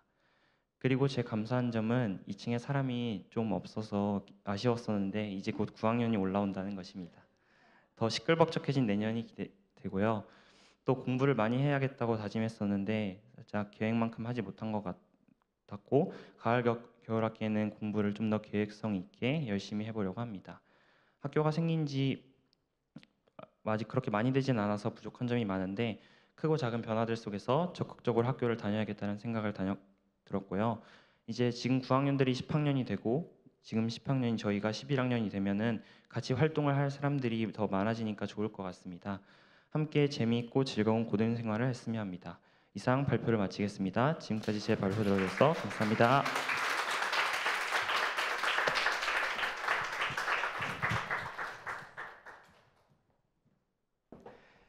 네, 안녕하세요. 조대섭입니다. 네, 지금까지 너무 오래 걸렸죠. 네. 1시간이 벌써 넘었네요. 제가 빨리 서둘러서 제가 맡은 부분을 한번 해보도록 하겠습니다. 부모님들 지금 이제 9학년 가을 학기에 접어들었는데 우리 아이들 어떠신가요? 네, 지금까지 중등 과정 어떠셨는지 한번 여쭤보고 싶습니다. 저는 이제 9학년 아이들을 만난 게 사실 학교에 온 지 1년 반 됐기 때문에 1년 반 정도 아이들을 보고 있는데 제가 분명히 아는 것 한 가지는 뭐냐 하면은 우리 부모님들께서 이 중학교를 지내는 과정이 쉽지 않으셨겠다. 네, 라는 것. 우리 아이들도 분명히 쉽지 않았을 겁니다. 네, 그거는 알고 있습니다. 네. 매일 정성스럽게 물을 주고 있는데 도무지 아이들이 자라지 않는 느낌. 정말 새싹 하나라도 보이지가 않는 그런 느낌 혹시 있지 않으셨을지 모르겠습니다. 중학교 과정이 늘 그런 것 같습니다. 제가 청소년 아이들과 참 많은 시간들을 교회에서 또 학교에서 함께 했는데 정말로 중학교 때 꽃을 피우는 그런 아이들은 참 정말 보기 힘들었었던 것 같습니다. 대부분의 제가 봤었던 아이들은 중등보다는 차라리 초등 아니면 고등이지 않았었나 그런 생각이 듭니다. 제가 경험적으로 봤을 때, 제 경험으로 봤을 때 아이들이 가장 많이 꽃을 피우는 시기는 고등학교 1학년이 아닐까 그런 생각이 듭니다. 지금 장훈이가 이제 앞에 나와서 발표를 했는데 작년에 9학년에서 10학년으로 변화된 그 모습들이 제가 보기에도 체감될 정도로 굉장히 어찌 보면은 7에서 8, 8에서 9, 9에서 10 이렇게 올라온 모든 학년들을 생각했을 때 9에서 10 올라온 지금 10학년 아이들이 제가 체감하기로는 그냥 가장 큰 성장이 있지 않았나? 실제로도 그런 생각을 하게 됩니다. 우리 아이들이 이제 곧 9학년 아이들도 꽃을 피우게 될 텐데 그 아이들이 더샘물에서 앞으로 어떤 열매를 맺어갈지 우리 아이들이 사실 굉장히 열심히 살잖아요. 그 아이들이 열심히 살았는데 나중에 결과적으로 모래 위에 집을 지어 놓으면 안 되잖아요. 그 일을 그렇게 되지 않게 하기 위해서 우리가 계속해서 어디에 집중해야 되는지 두 가지만 나누도록 하겠습니다. 첫 번째 저희들은 이제 공동체를 계속해서 가르칠 겁니다. 아시다시피 지금 가을 컨퍼런스 장면인데요. 지난주에 가을 컨퍼런스가 있었습니다. 우리 학교와 맥락을 같이 하는 샘물 중고등학교를 졸업한 선배 3명을 만날 수 있었습니다. 첫 번째 왼쪽에 있는 그림은 이제 아이들이 이제 연세대학교 한 교실에 들어가 있는데요. 연세대에 재학 중인 샘물 중고등학교를 졸업한 선배 하나를 만났고요. 또 오른쪽 사진은 저희 학교 과학 정민 선생님이시죠. 정민 선생님 외에도 권다은 선생님 이렇게 샘물 중고등학교를 졸업한 이제 3분 선생님들을 만날 수 있었습니다. 저희가 부탁한 게 전혀 없었거든요. 그런데 세 선생님이 공동적으로 아이들에게 강조해서 이야기했었던 한 단어가 있었습니다. 그게 바로 공동체였습니다. 제가 전혀 부탁을 하지 않았는데 선생님들께서 모두 한 목소리로 이구동성으로 얘기를 하시기를 내가 그 힘들었었던 그 과정들을 공동체가 있어서 버텨낼 수 있었다. 공동체가 있어서 함께 기도할 수 있었고 그래서 내가 살 수 있었다. 이런 이야기를 하는 것들을 들었습니다. 우리 9학년 아이들은 어떨까요? 제가 얼마 전에 수업을 할 때 경험한 이야기인데요. 아이들과 함께 엘리야를 이야기하고 있었습니다. 선지자 엘리야 바알과 아세라 우상의 선지자들 850명과 대결해서 하나님을 드러냈지만 사실은 낙심했잖아요. 그래서 로뎀나무를 지나서 동굴에서 이런 얘기를 합니다. 주님, 저만 홀로 남았습니다. 이렇게 얘기를 하죠. 그 장면에서 아이들한테 얘기했습니다. 얘들아, 엘리야가 참 속상했겠다. 엘리야는 나만 홀로 남았다고 얘기하잖아. 그런데 우리들은 참 감사하지. 우리는 홀로가 아니잖아. 우리 같이 기도해 줄 수 있잖아. 같이 격려해 줄 수 있잖아. 이렇게 얘기를 했거든요. 그랬더니 한 아이가 대뜸 이렇게 얘기를 합니다. 야, 너희 나를 위해서 기도했어? 이렇게 한 아이가 제 수업을 끊고 갑자기 야, 너희들 나를 위해 기도했어? 이러는 겁니다. 사실 살짝 걱정했거든요. 워낙 이렇게 9학년 친구들 이제 장난기도 있고 하니까 뭔 기도야? 뭐 이런 식의 뉘앙스를 혹시라도 이게 진심이 아니라 장난으로라도 이렇게 얘기할까봐 조금 걱정했는데 이 걱정이 무색할 정도로 옆에 있던 아이들이 어떻게 반응했을까요? 아주 굉장히 매우 너무 억울하다는 듯이 야! 기도했어! 이렇게 얘기를 하는 겁니다. 그 얘기를 듣자마자 또 다른 아이가 야! 나도 했어! 또 다른 아이가 나도 했어! 이렇게 얘기를 하는 겁니다. 제가 수업을 말을 다시 시작하기 전까지 한 5명 정도의 아이가 그렇게 자신의 억울함들을 그렇게 굉장히 강하게 표현을 했습니다. 야, 너희들 나를 위해 기도했어. 이렇게 질문했었던 아이의 절반은 의구심이 있었고 절반은 또 기대감도 있었겠죠. 이 아이 어떻게 됐을까요? 그 아이의 의구심은 눈 녹듯이 다 녹아내렸고 아이의 표정을 이제 저는 앞에서 아이들의 얼굴을 다 봤으니까 저쪽에서 이제 그 아이의 저기 앉아 있는 아이의 얼굴을 봤는데 이 아이들이 친구들이 야, 나 기도했어라는 이 친구로부터 받은 이 천국이 마음 한가득 이 아이에게 담겼구나라는 생각을 할 수 있었습니다. 아이들이 이렇게 조금씩 성장해 가고 있습니다. 저는 확신하는 게 있습니다. 사람은 파편화된 개인의 상태에서 절대 성장한다고 생각하지 않습니다. 홀로 공부하면은 나 혼자 있으면 더 집중해서 공부 더 잘할 수 있겠지? 그렇게 생각할지 모르겠습니다. 그러나 제가 분명히 확신한 것은 사람은 공동체 안에서 관계 속에서 성장한다고 믿습니다. 우리 부모님께서 조건과 계산 없이 우리 아이들을 섬겨서 지금까지 성장시켰듯이 서로가 계산하지 않고 함께 섬기며 사랑하고 같이 웃고 울고 손 내밀고 함께 기도하며 우리 아이들이 성장한다 믿습니다. 아이들이 실제로 그렇게 성장하고 있습니다. 저희는 계속 공동체를 그렇게 가르치도록 하겠습니다. 나 홀로 잘 먹고 잘 사는 사람 아니라 이웃과 함께 잘 먹고 잘 사는, 잘 먹이고 잘 살리는 그런 사람, 생존에 쫓겨 사는 게 아니라 생명 나눌 줄 아는 그런 사람으로 저희들 집중해서 그렇게 키우겠습니다. 그러면은 아이들이 결코 모래 위에 집을 짓는 그런 일은 없을 거라 확신합니다. 둘째로요, 이제 저희는 예수 그리스도라는 반석 위에 자기 인생의 집을 짓는 아이들로 기르도록 하겠습니다. 스티브 도나휴라는 사람이 쓴 이 책 혹시 아시나요? 오래전에 나왔는데 사막을 건너는 6가지 방법. 이 사람이 직접 사하라 사막을 횡단한 경험을 토대로 해서 사막을 건너려면 6가지 방법이 있다. 이 사람이 얘기하는 첫 번째 방법이 지도를 따라가지 말고 이것을 따라가라 이렇게 얘기를 합니다. 이것 뭔지 아시겠습니까? 그것은 바로 나침반을 따라가라 이렇게 얘기를 합니다. 왜 그렇게 이야기를 했을까요? 사막은 바람에 따라서 계속 지형이 바뀌잖아요. 그러니까 지도가 현장을 반영하지 못하는 겁니다. 생각해보면 우리 아이들이 살아가는 삶의 이 자리도 그런 것 같습니다. 너무나 빨리 변하는 세상이잖아요. 그래서 부모님들께서도 각자 인생을 걸어온 지도가 다들 있으실 거라 생각을 합니다. 근데 그 지도를 우리 아이들에게 건네줄 수는 없잖아요. 이미 아이들의 현장을 반영할 수 없는 그런 지도일 겁니다. 또 아이들이 지금 가지고 있는 지도, 세상이 지금 얘기해주는 그 지도도 곧 낡은 것, 헌 것이 될 겁니다. 그렇다면 진짜 중요한 거는 나침반을 가지고 우리가 가야 할 그 목적지 방향이 무엇인지 그것을 분명하게 알고 끊임없이 정진해 가는 것, 그게 더 중요한 것이겠죠. 얼마 전에 이 나침반을 손에 꼭 쥔 것 같은 그런 고등 아이 하나를 만났습니다.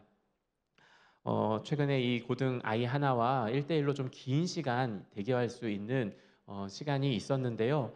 이 아이가 자기가 지금까지 살아오면서 겪었었던 너무나도 힘들었었던 그 고난의 여정들을 같이 좀 이야기를 하게 됐는데 그때 그 친구가 하나님께 이렇게 얘기했대요.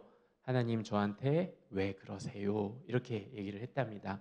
제가 여기 빨갛게 느낌표를 찍어놨는데요. 하나님 저한테 왜 그러세요? 하면서 이렇게 사실은 따지듯이 느낌표로 얘기한 게 아니라 아이가 이렇게 얘기했답니다. 하나님 저한테 왜 그러세요? 이렇게 질문했답니다. 아이는 하나님께서 나에게 이 고난을 주시는 이유가 있을 거라고 생각을 했고 하나님께서 이 고난을 통해서 결국 나를 자라고 성장케 하셔서 나를 쓰실 곳이 있다고 그렇게 생각을 했대요. 그리고 이 아이가 연이어서 이렇게 저한테 얘기했습니다. 저 나중에 세상에 나가서도 흔들리는 일은 있겠지만 방황하지는 않을 것 같아요, 선생님. 이렇게 이야기를 하더라고요. 그래서 이 아이가 나침반을 갖고 있네? 그런 생각을 했습니다. 나침반도 그렇잖아요. 북쪽을 계속해서 가리키지만 계속 흔들리면서 가리킵니다. 그러나 북쪽을 가리키는 일을 멈추지 않죠. 이 아이가 세상에 나아가서도 정말 그리스도를 향해서 우리 아이가 살아가겠구나라는 생각에 참 감사했고 감격이었습니다. 아이들은 덧샘물에서 우리 9학년 아이들도 마찬가지로 이렇게 분명히 자라갈 겁니다. 제가 이 발표를 준비하면서 내가 왜 기독교 학교에 있나 그런 생각을 저 또한 한번 해보았습니다. 그저 우리 아이들이 예수를 알고 예수를 따라 살아가게 하는 것, 그리스도를 우리 아이들의 심장에 남기는 것, 이것이 내가 여기에 있는 이유지라고 그렇게 생각을 해보았습니다. 여기 계신 부모님들의 마음도 그 마음이 저와 크게 다르지 않을 거라 생각합니다. 우리 아이에게 그리스도를 남기기 위해 그래서 이 학교에 우리 아이를 보내셨을 줄로 압니다. 그런데 우리가 공부 열심히 하면서 좋은 성적 내고 그렇게 멋진 집을 짓들 이것이 모래 위에 지은 집이 되어서는 안 되잖아요. 그래서 우리가 아이들이 공동체 속에서 성장할 수 있도록 그리스도라는 그 반석 위에 아이들이 자기 집을 지을 수 있도록 앞으로도 우리 부모님들과 계속해서 잘 동역해 나가길 바랍니다. 그렇게 기도하며 저희들도 잘 섬기도록 하겠습니다. 네, 감사합니다.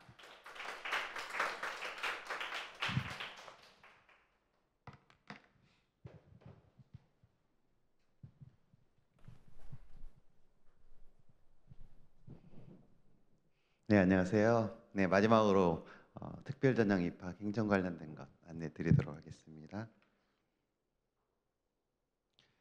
네, 전형 일정입니다. 특별 전형 일정은 정시 1차와 동일한 일정으로 진행이 됩니다. 입학 원서는 10월 14일까지고요. 선발 캠프는 10월 17일 금요일 날로 예정이 되어 있습니다. 그리고 가족 면접은 그 다음 주 목요일까지 예정이 되어 있고요. 가족 면접 관련돼서는 미리 사전에 연락드려서 일정을 잡도록 하겠습니다. 그리고 합격자 발표가 10월 27일, 그 다음 주 월요일까지 합격자 발표가 진행이 됩니다. 입학 서류는 특별 전형의 경우에는 일반 전형과 달리 많이 간소화가 되어 있습니다. 그래서 원서와 동의서, 그리고 지금 가정에 출석 중인 교회의 교역자 추천서만 제출을 해주시면 되겠습니다. 학비 관련돼서는 특별 전형으로 해서 내부 진급을 하는 경우에는 일반 전형으로 들어오는 경우와 입학금의 차이가 있습니다. 그래서 입학금이 200만 원이고요. 수업료는 매 학기 281만 원 이렇게 내주시면 되겠습니다. 이제 중등을 졸업한 아이들이 이제 고등과정에 들어가게 될 텐데요. 고등과정 들어가서도 뿌리를 튼튼히 내리고 또 입이 무성해져서 풍성한 열매를 맺기를 더 기대하겠습니다. 감사합니다.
원서로 들어갈 때 이런 과목을 이수했다라는 그런 내용만 들어가는지 아니면 지금 아이들이 입시처럼 생기부처럼 그렇게 내용이 자세하게 들어가는지를 잘 모르겠어서 만약에 생기부처럼 들어간다고 하면 그 내용이 되게 깊이가 있어야 하는 거잖아요.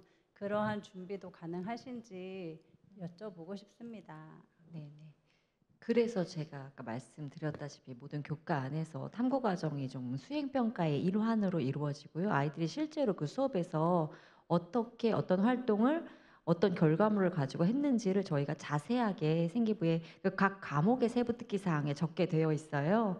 그래서 그 개별의 스토리를 저희가 꼼꼼하게 지금 한 명 한 명 맞춰가고 있고요. 아이들한테 따로 확인하고 있고 모든 과정에 관한 피드백을 누적해서 기록할 예정으로 지금 진행하려고 합니다.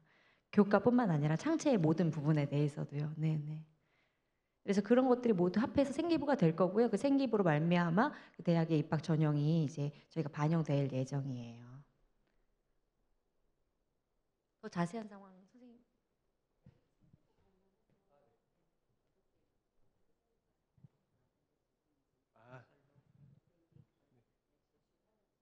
네. 생기부는 지금 표준화를 만드는 작업을 하고 있는데요. 그 생기부 자체가 지금 현재는 그 공교육 그쪽에서 대입해서 지금 현재까지는 인정해 주진 않았어요. 그래서 인정받을 수 있는 학교들이 이제 기독교 대학교들 있잖아요. 그런 거 위주로 이제 저희들 인정을 해줬고요. 일단은 기대원 차원에서는 뭐 생기부 표준안을 마련하자. 각 학교들이 다 모여가지고 생기부에 관련된 표준안을 마련해서 그 표준안을 가지고 대입에 지원하자 이런 얘기들도 있고요.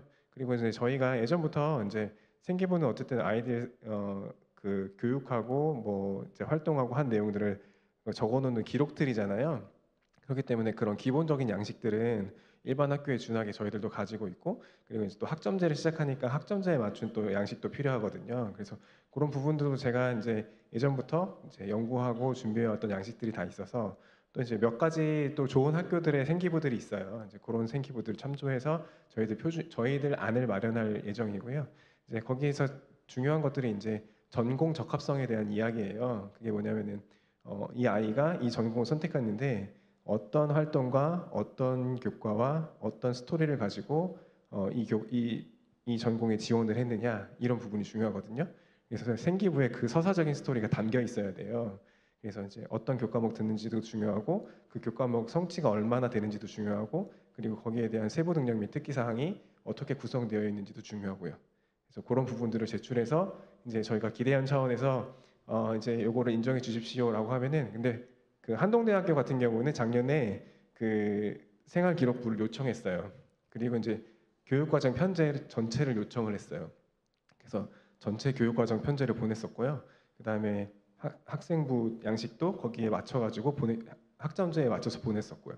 그래서 그 노하우가 있기 때문에 그런 기록하시는 거는 크게 걱정 안 하셔도 되는 부분이고, 다만 이제 이 부분이 정책적으로 그 일반 학교에서 지금 수시의 정시와 정시의 수시화가 일어나고 있는데 그런 부분에서 저희 생기부도 인정해 줄 수 있는 거냐라는 부분은 약간 정책적인 차원이기 때문에 그거는 이제 교육부나 아니면 관련 부서에 좀 얘기를 해서 저희 거가 받아들여질 수 있도록 하는 게 중요한 시점인 것 같아요.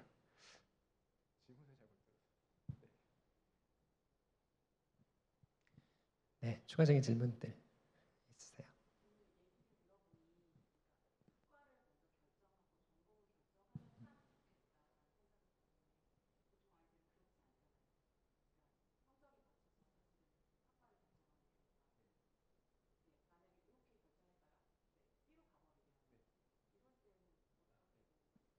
네, 말씀드릴게요. 일단 이렇게 갔다가 저렇게 결정한 건데 저렇게 결정한 거로 결정을 하면은 좋습니다. 그러니까 두 번째 결정한 걸로 결정이 돼서 대입을 하면 좋아요. 왜냐면 그 전공을 찾아갈 때 진로나 전공에 대해서 잠깐 아이들이 이렇게 왔다 갔다 할 수 있거든요. 그런 부분들도 대학에서는 괜찮다 생각해요. 얘가 진로 탐색을 열심히 했구나. 그런데 열심히 했는데 어쨌든 이 부분으로 굉장히 잘 정리가 돼서 지원을 했구나 하는 부분이 있을 수 있거든요. 그래서 일단 그런 부분 안심하셔도 좋고요. 일단 학생 비전 수업 같은 경우에는 처음부터 전공을 개설하라고 하지 않아요. 처음에 이제 수업이 시작하면은 한 학과랑 학교를 여러 개 찾아보라고 합니다. 한 10개 정도 찾아보고 그 중에서 관심 있는 거 한 서너 개만 이렇게 추려봐라고 해요. 그럼 아이들이 그 서너 개를 추리거든요. 근데 이제 저희가 이게 가능한 게 뭐냐면 중학교 때부터 은사에 대한 교육을 해요. 그리고 이제 저희 진로와 비전에 대한 교육을 하거든요. 이제 그런 것 때문에 아이들이 찾기가 어렵진 않아요. 찾은 다음에 그 여러 가지가 나오면은 그 여러 가지 중에서 아이들한테 발표를 해보게 시켜요. 그러면 자기들이 관심 있는 건 좀 더 조사했을 거고요. 관심 없는 건 좀 덜 조사했을 거예요. 그럼 이제 그런 걸 발표하다 보면 이게 내 거구나 하는 부분들이 생겨요, 아이들이. 그러면 이번 학기에는 이 세 개 중에서 이 A를 한번 해봐야 되겠다. 아니면 이 세 개 중에서 C를 한번 해봐야겠다. 아이들마다 결정하는 게 다르거든요. 그걸 트라이를 해보고, 근데 실제로 트라이를 해보니까 이 학과가 나는 논리성이 없는데 논리적인 걸 요청한다든지 아니면 이 학과가 되게 뭐 복잡한데 전 심플한 게 좋다든지 뭐 이런, 그러니까 아이들마다 성향이나 취향이 다 다르거든요. 그럼 그거에 맞춰가지고 애들이 이제 다음 학기에는 얘를 안 할 수도 있고 얘를 심화해서 할 수도 있고 그래서 학기마다 그런 부분들을 계속 찾아가는 거예요. 그리고 저희가 성세 수업이 있으니까 성세 시간에도 진로와 비전을 찾아가는 계속 어시스트를 해주거든요. 그래서 그런 부분들은 크게 걱정하지 않으셔도 되고, 다만 이제 진짜 느린 아이들이 있어요. 진짜 느린 아이들은 고3이 되더라도 이게 안 결정된 애들이 있거든요. 그러니까 이번에도 그 수시 원서 접수하는 그날까지 계속 고민한 친구가 있었거든요. 근데 그런 거는 이제 그 아이의 뭐 특별한 성향이기 때문에 기도하면서 이제 준비하면서 또 하고요. 또 인생이라는 게 또 길게 보면 아이들이 일찍 찾을 수도 있고 늦게 찾을 수도 있는 부분들이 있기 때문에 저희는 이제 조력을 하는 거고 환경을 만들어 주는데 최선을 다하는 거거든요. 그래서 그런 아이들은 주님의 때 따라서 또 이렇게 옮겨갈 수도 있고 나중에 옮겨갈 수도 있고 그거는 생애 주기에 따라 다를 것 같습니다. 네. 아이들이 10학년이 됐을 때 바로 계열별로 이렇게 과목이 달라지지는 않아요. 10학년 때는 대부분 다 공통이거든요. 그리고 이제 11학년 때 이제 선택 과목들이 들어가긴 하는데 저희가 10학년 때 우리 교수님 말씀하셨지만 비전 관련된 수업들, 그다음에 성세 시간에 아이들 1대1의 또 진로 멘토링을 계속 해나가고 있고 저희가 또 계속해서 준비하고 있는 거는 이제 진로 진학과 관련된 코칭을 전문적으로 해주시는 그런 부분들을 이번에 좀 확충하려고 지금 고민하고 있어요. 그래서 아이들의 진로 진학, 전공, 그다음에 구체적인 학습 코칭 이런 부분들을 좀 더 강화하려고 지금 준비하고 있습니다.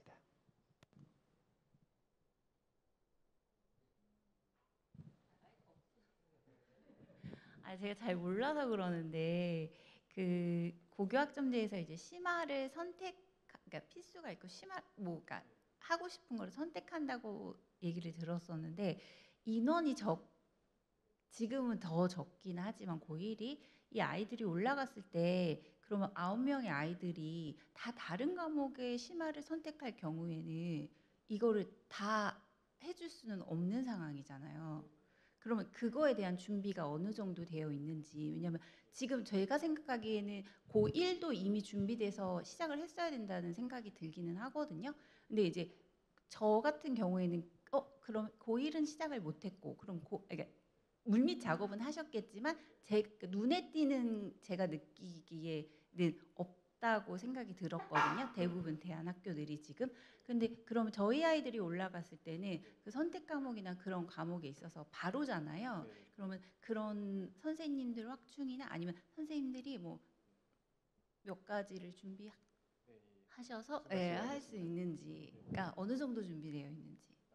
일단은 저희가 뭐부터 말씀드리냐면 일반 선택에 대해서 말씀드릴게요. 일반 선택은 교과에서 파생되는 과목이거든요. 근데 일반 선택 과목은 이미 교과에서 지난 교육 시스템에서도 전부 개설이 돼가지고 하는 거기 때문에 그거를 이제 개설 교과로 해놓은 거기 때문에 그냥 수학인데 뭐 수학 심화 뭐 이런 식으로 되어 있는 거기 때문에 충분히 이제 교과에서 지도가 가능하고요.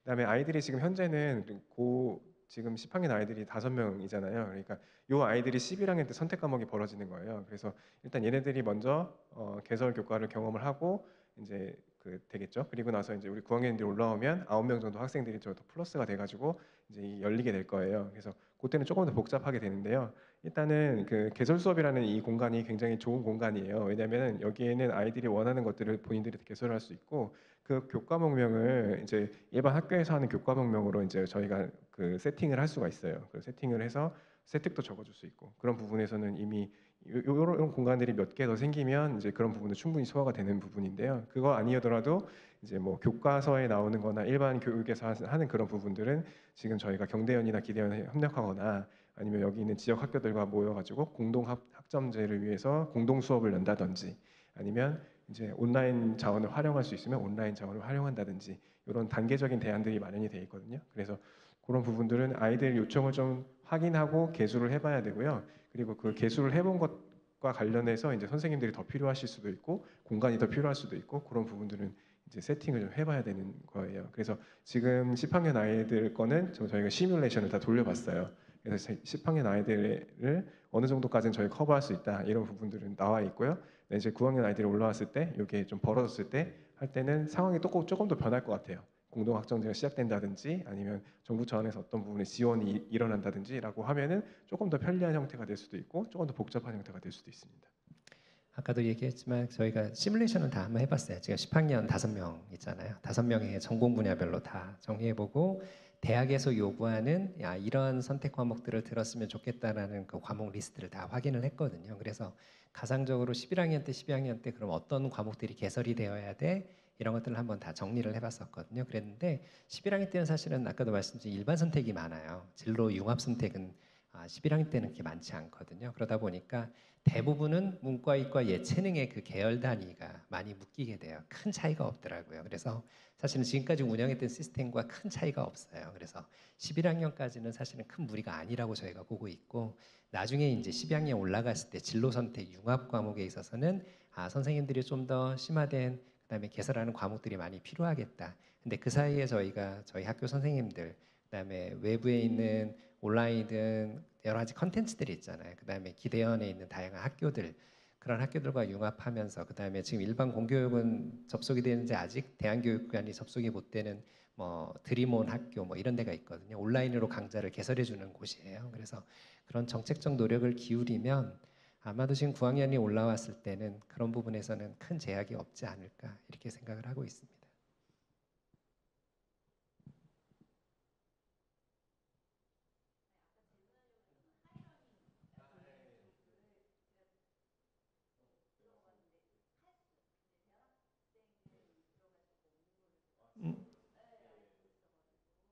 그런 부분 정책적으로 저희가 이제 해보려고 연대 차원에서 움직이는 상황입니다.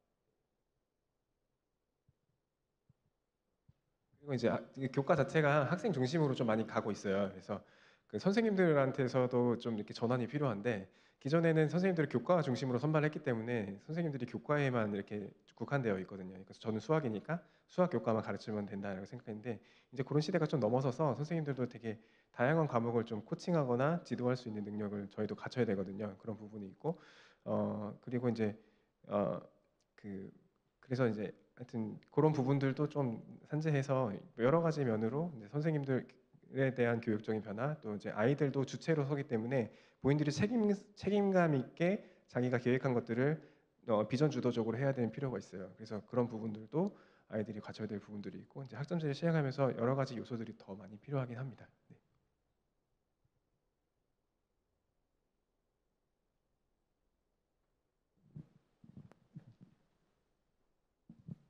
이 고교 학점제 시작하면서 그 일부 제가 그때 듣기로는 일부 메이저 대학교에서 이제 수능보다는 약간 이제 진로 선택 과목이나 그거에 대한 생기부 쪽을 이제 많이 비중을 보고서 이제 학생 선발을 하겠다고 했는데, 아까 말씀하신 대로 사실 그 부분이 저도 제일 걱정이었는데, 기독교 학교만 저희의 이제 생기부를 봐주고, 이게 현실적인 문제잖아요.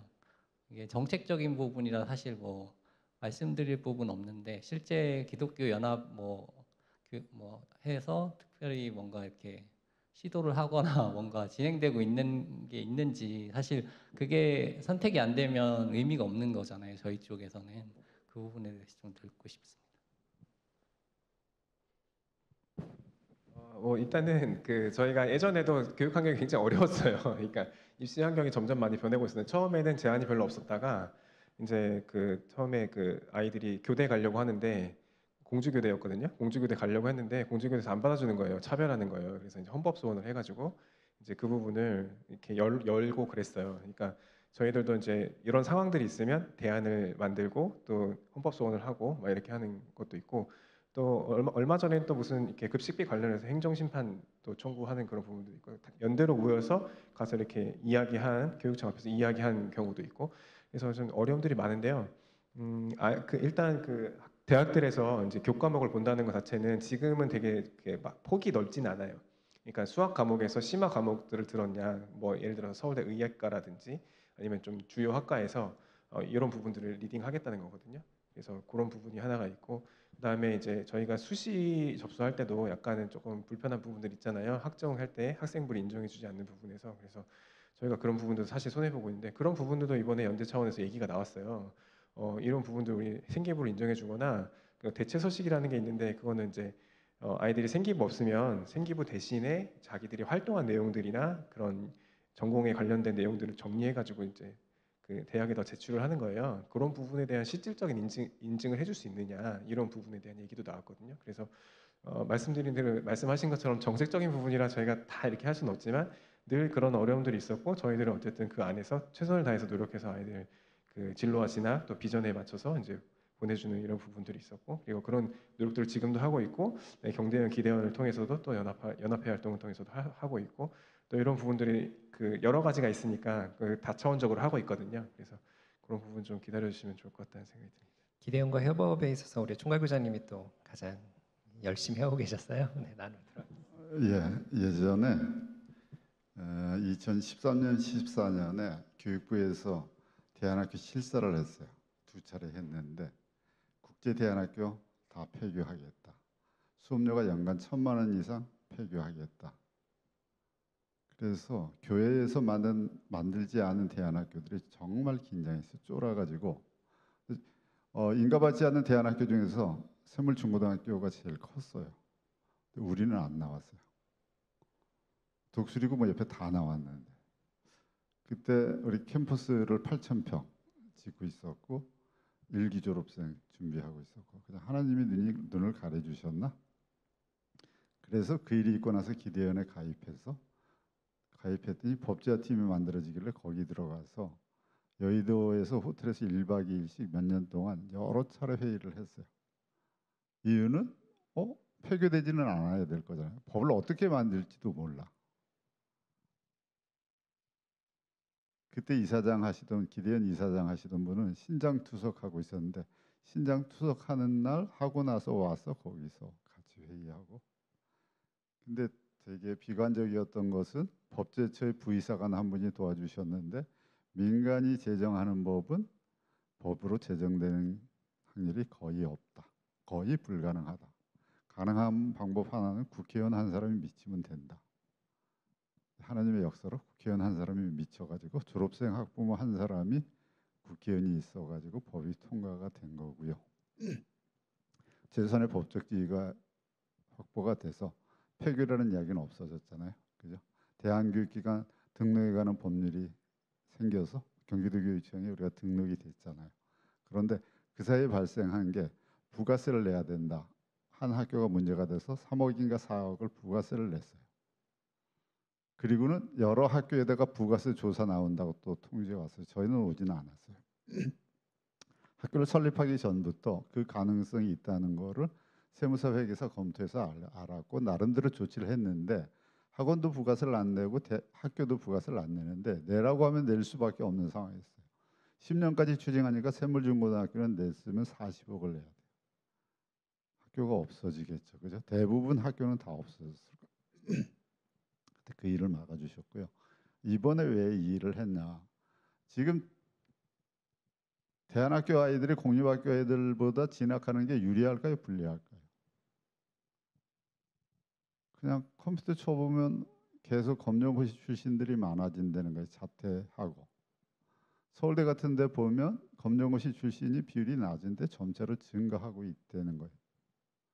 대안학교는 더 유리할 텐데 그러면 계속 더 유리하니까 그렇게 하겠죠. 그죠? 그런데 고교 학점제로 바뀌어요. 그러면 이 상태에서 어떻게 해야 되나?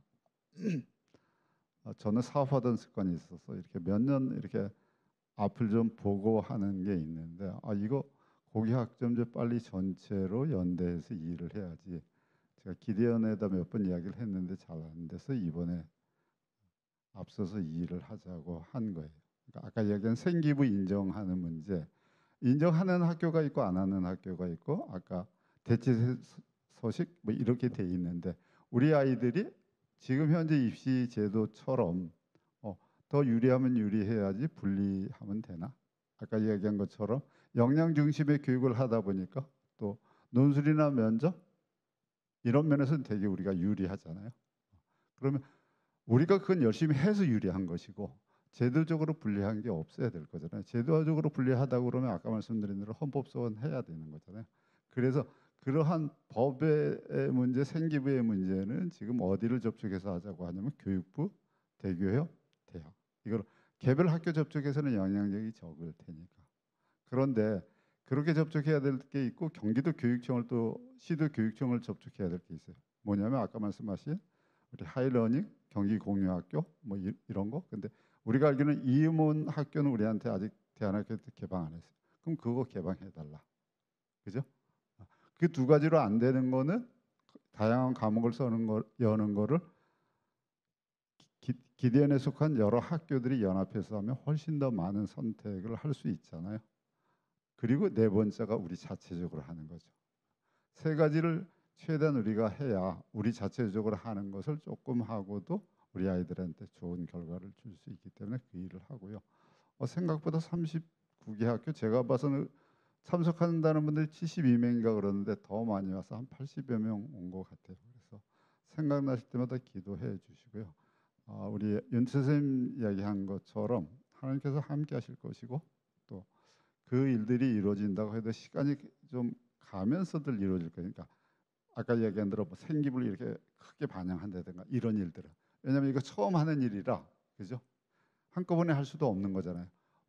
제가 어젠가 그제 보니까 고교학점제에 대해서 발표한다고 교육부 장관이 했다가 못했더라고요. 취소했더라고요. 자체적으로 아직 지금 방향 못 잡고 있고 뭐 여러 이야기가 나오는 거예요.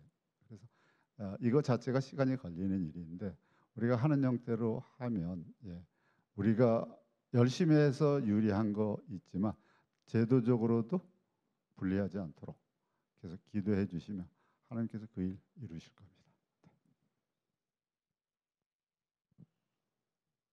예전에 법제어보다 훨씬 더 나아진 건 저희가 대한교육기관으로 인정을 받은 상태에서 이제 저희가 제안하는 거기 때문에 그 스탠스가 좀 달라졌고요. 사실 대학의 입장에서는 뭐가 중요할까요? 좋은 인재를 선발하는 거거든요. 대학의 입장에서. 그렇다면 사실은 대한교육기관이라서 대학이 사실 배제할 이유는 없어요. 그리고 이제 고교학점제에서는 어떻게 보면 아이들이 진로와 연관해서 어떻게 그 수업을 들었느냐가 더 중요하기 때문에 아마도 좀 더 어필할 수 있는 그런 환경들은 만들어지지 않을까 이렇게 보고 있고 물론 이제 그렇다고 저희가 낙관적으로만 보는 건 아니라 아까 말씀하신 대로 그런 제도적인 활동들 그다음에 감사하게도 그때 같이 의원 열심히 하셨던 분들이 지금은 이제 여당이 됐고 그다음에 더 힘 있는 분들 위치에 놓이다 보니까 아무래도 그런 부분에서 좀 더 협업할 수 있는 기회가 많이 열리지 않았나 이렇게 보고 있습니다. 네. 혹시 추가적인 질문 있으실까요?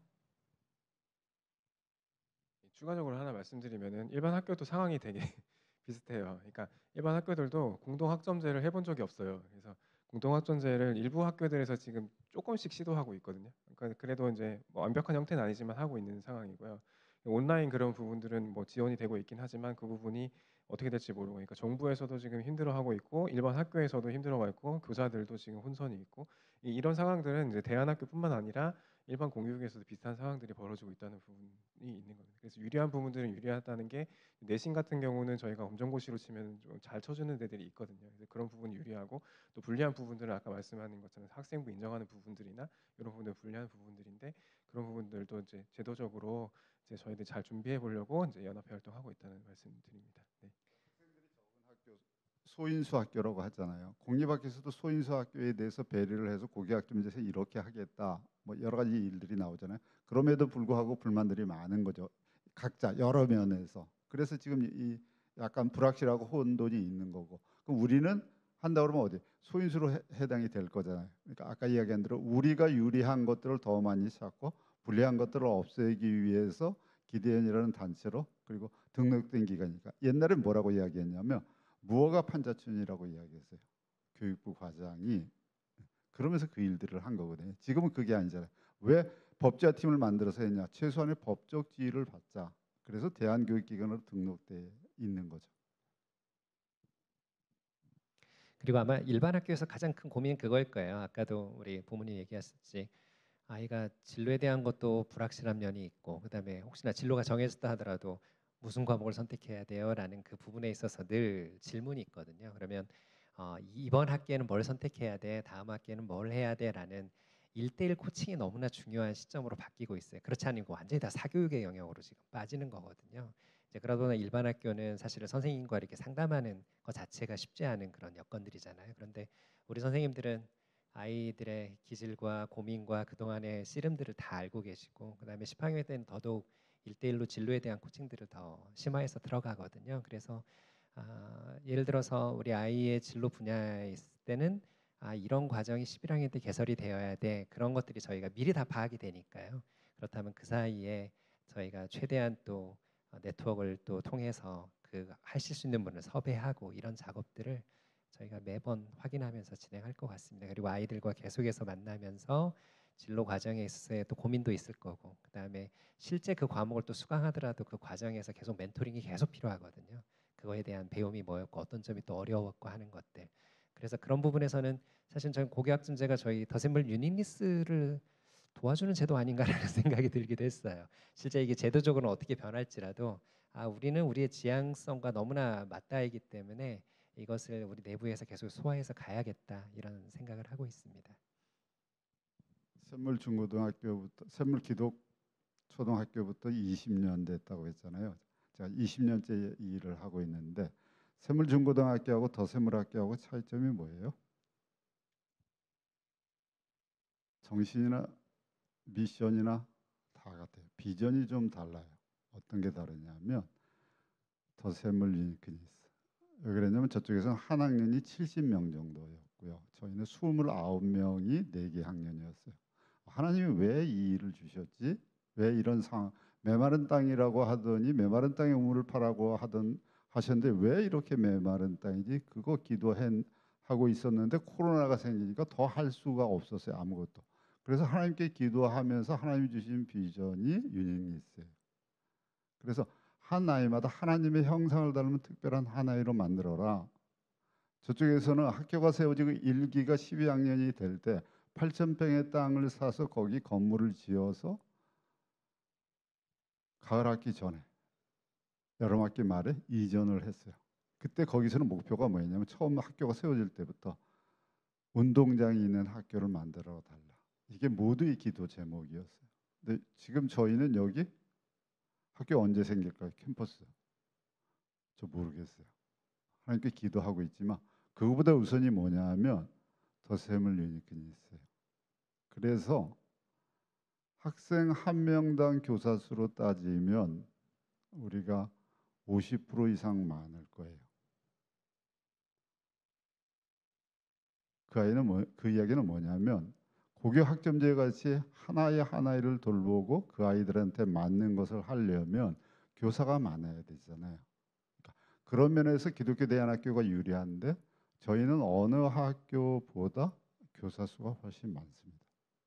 올해도 지금 고민하고 제가 기도하고 있는 게 내년에는 그러면 교사를 어떻게 늘려야지? 우리 윤태 선생님한테 제가 얼마 전에 물어본 그럼 우리 독자적으로 하는 거는 교사를 얼마나 늘려야 돼? 그죠? 그 계속 기도해야 될 거잖아요. 그래서 그런 면에서는 저희가 고교학점제 되면서는 우리가 유니니스를 하고 있기 때문에 유리한 면이 되게 많은 거죠.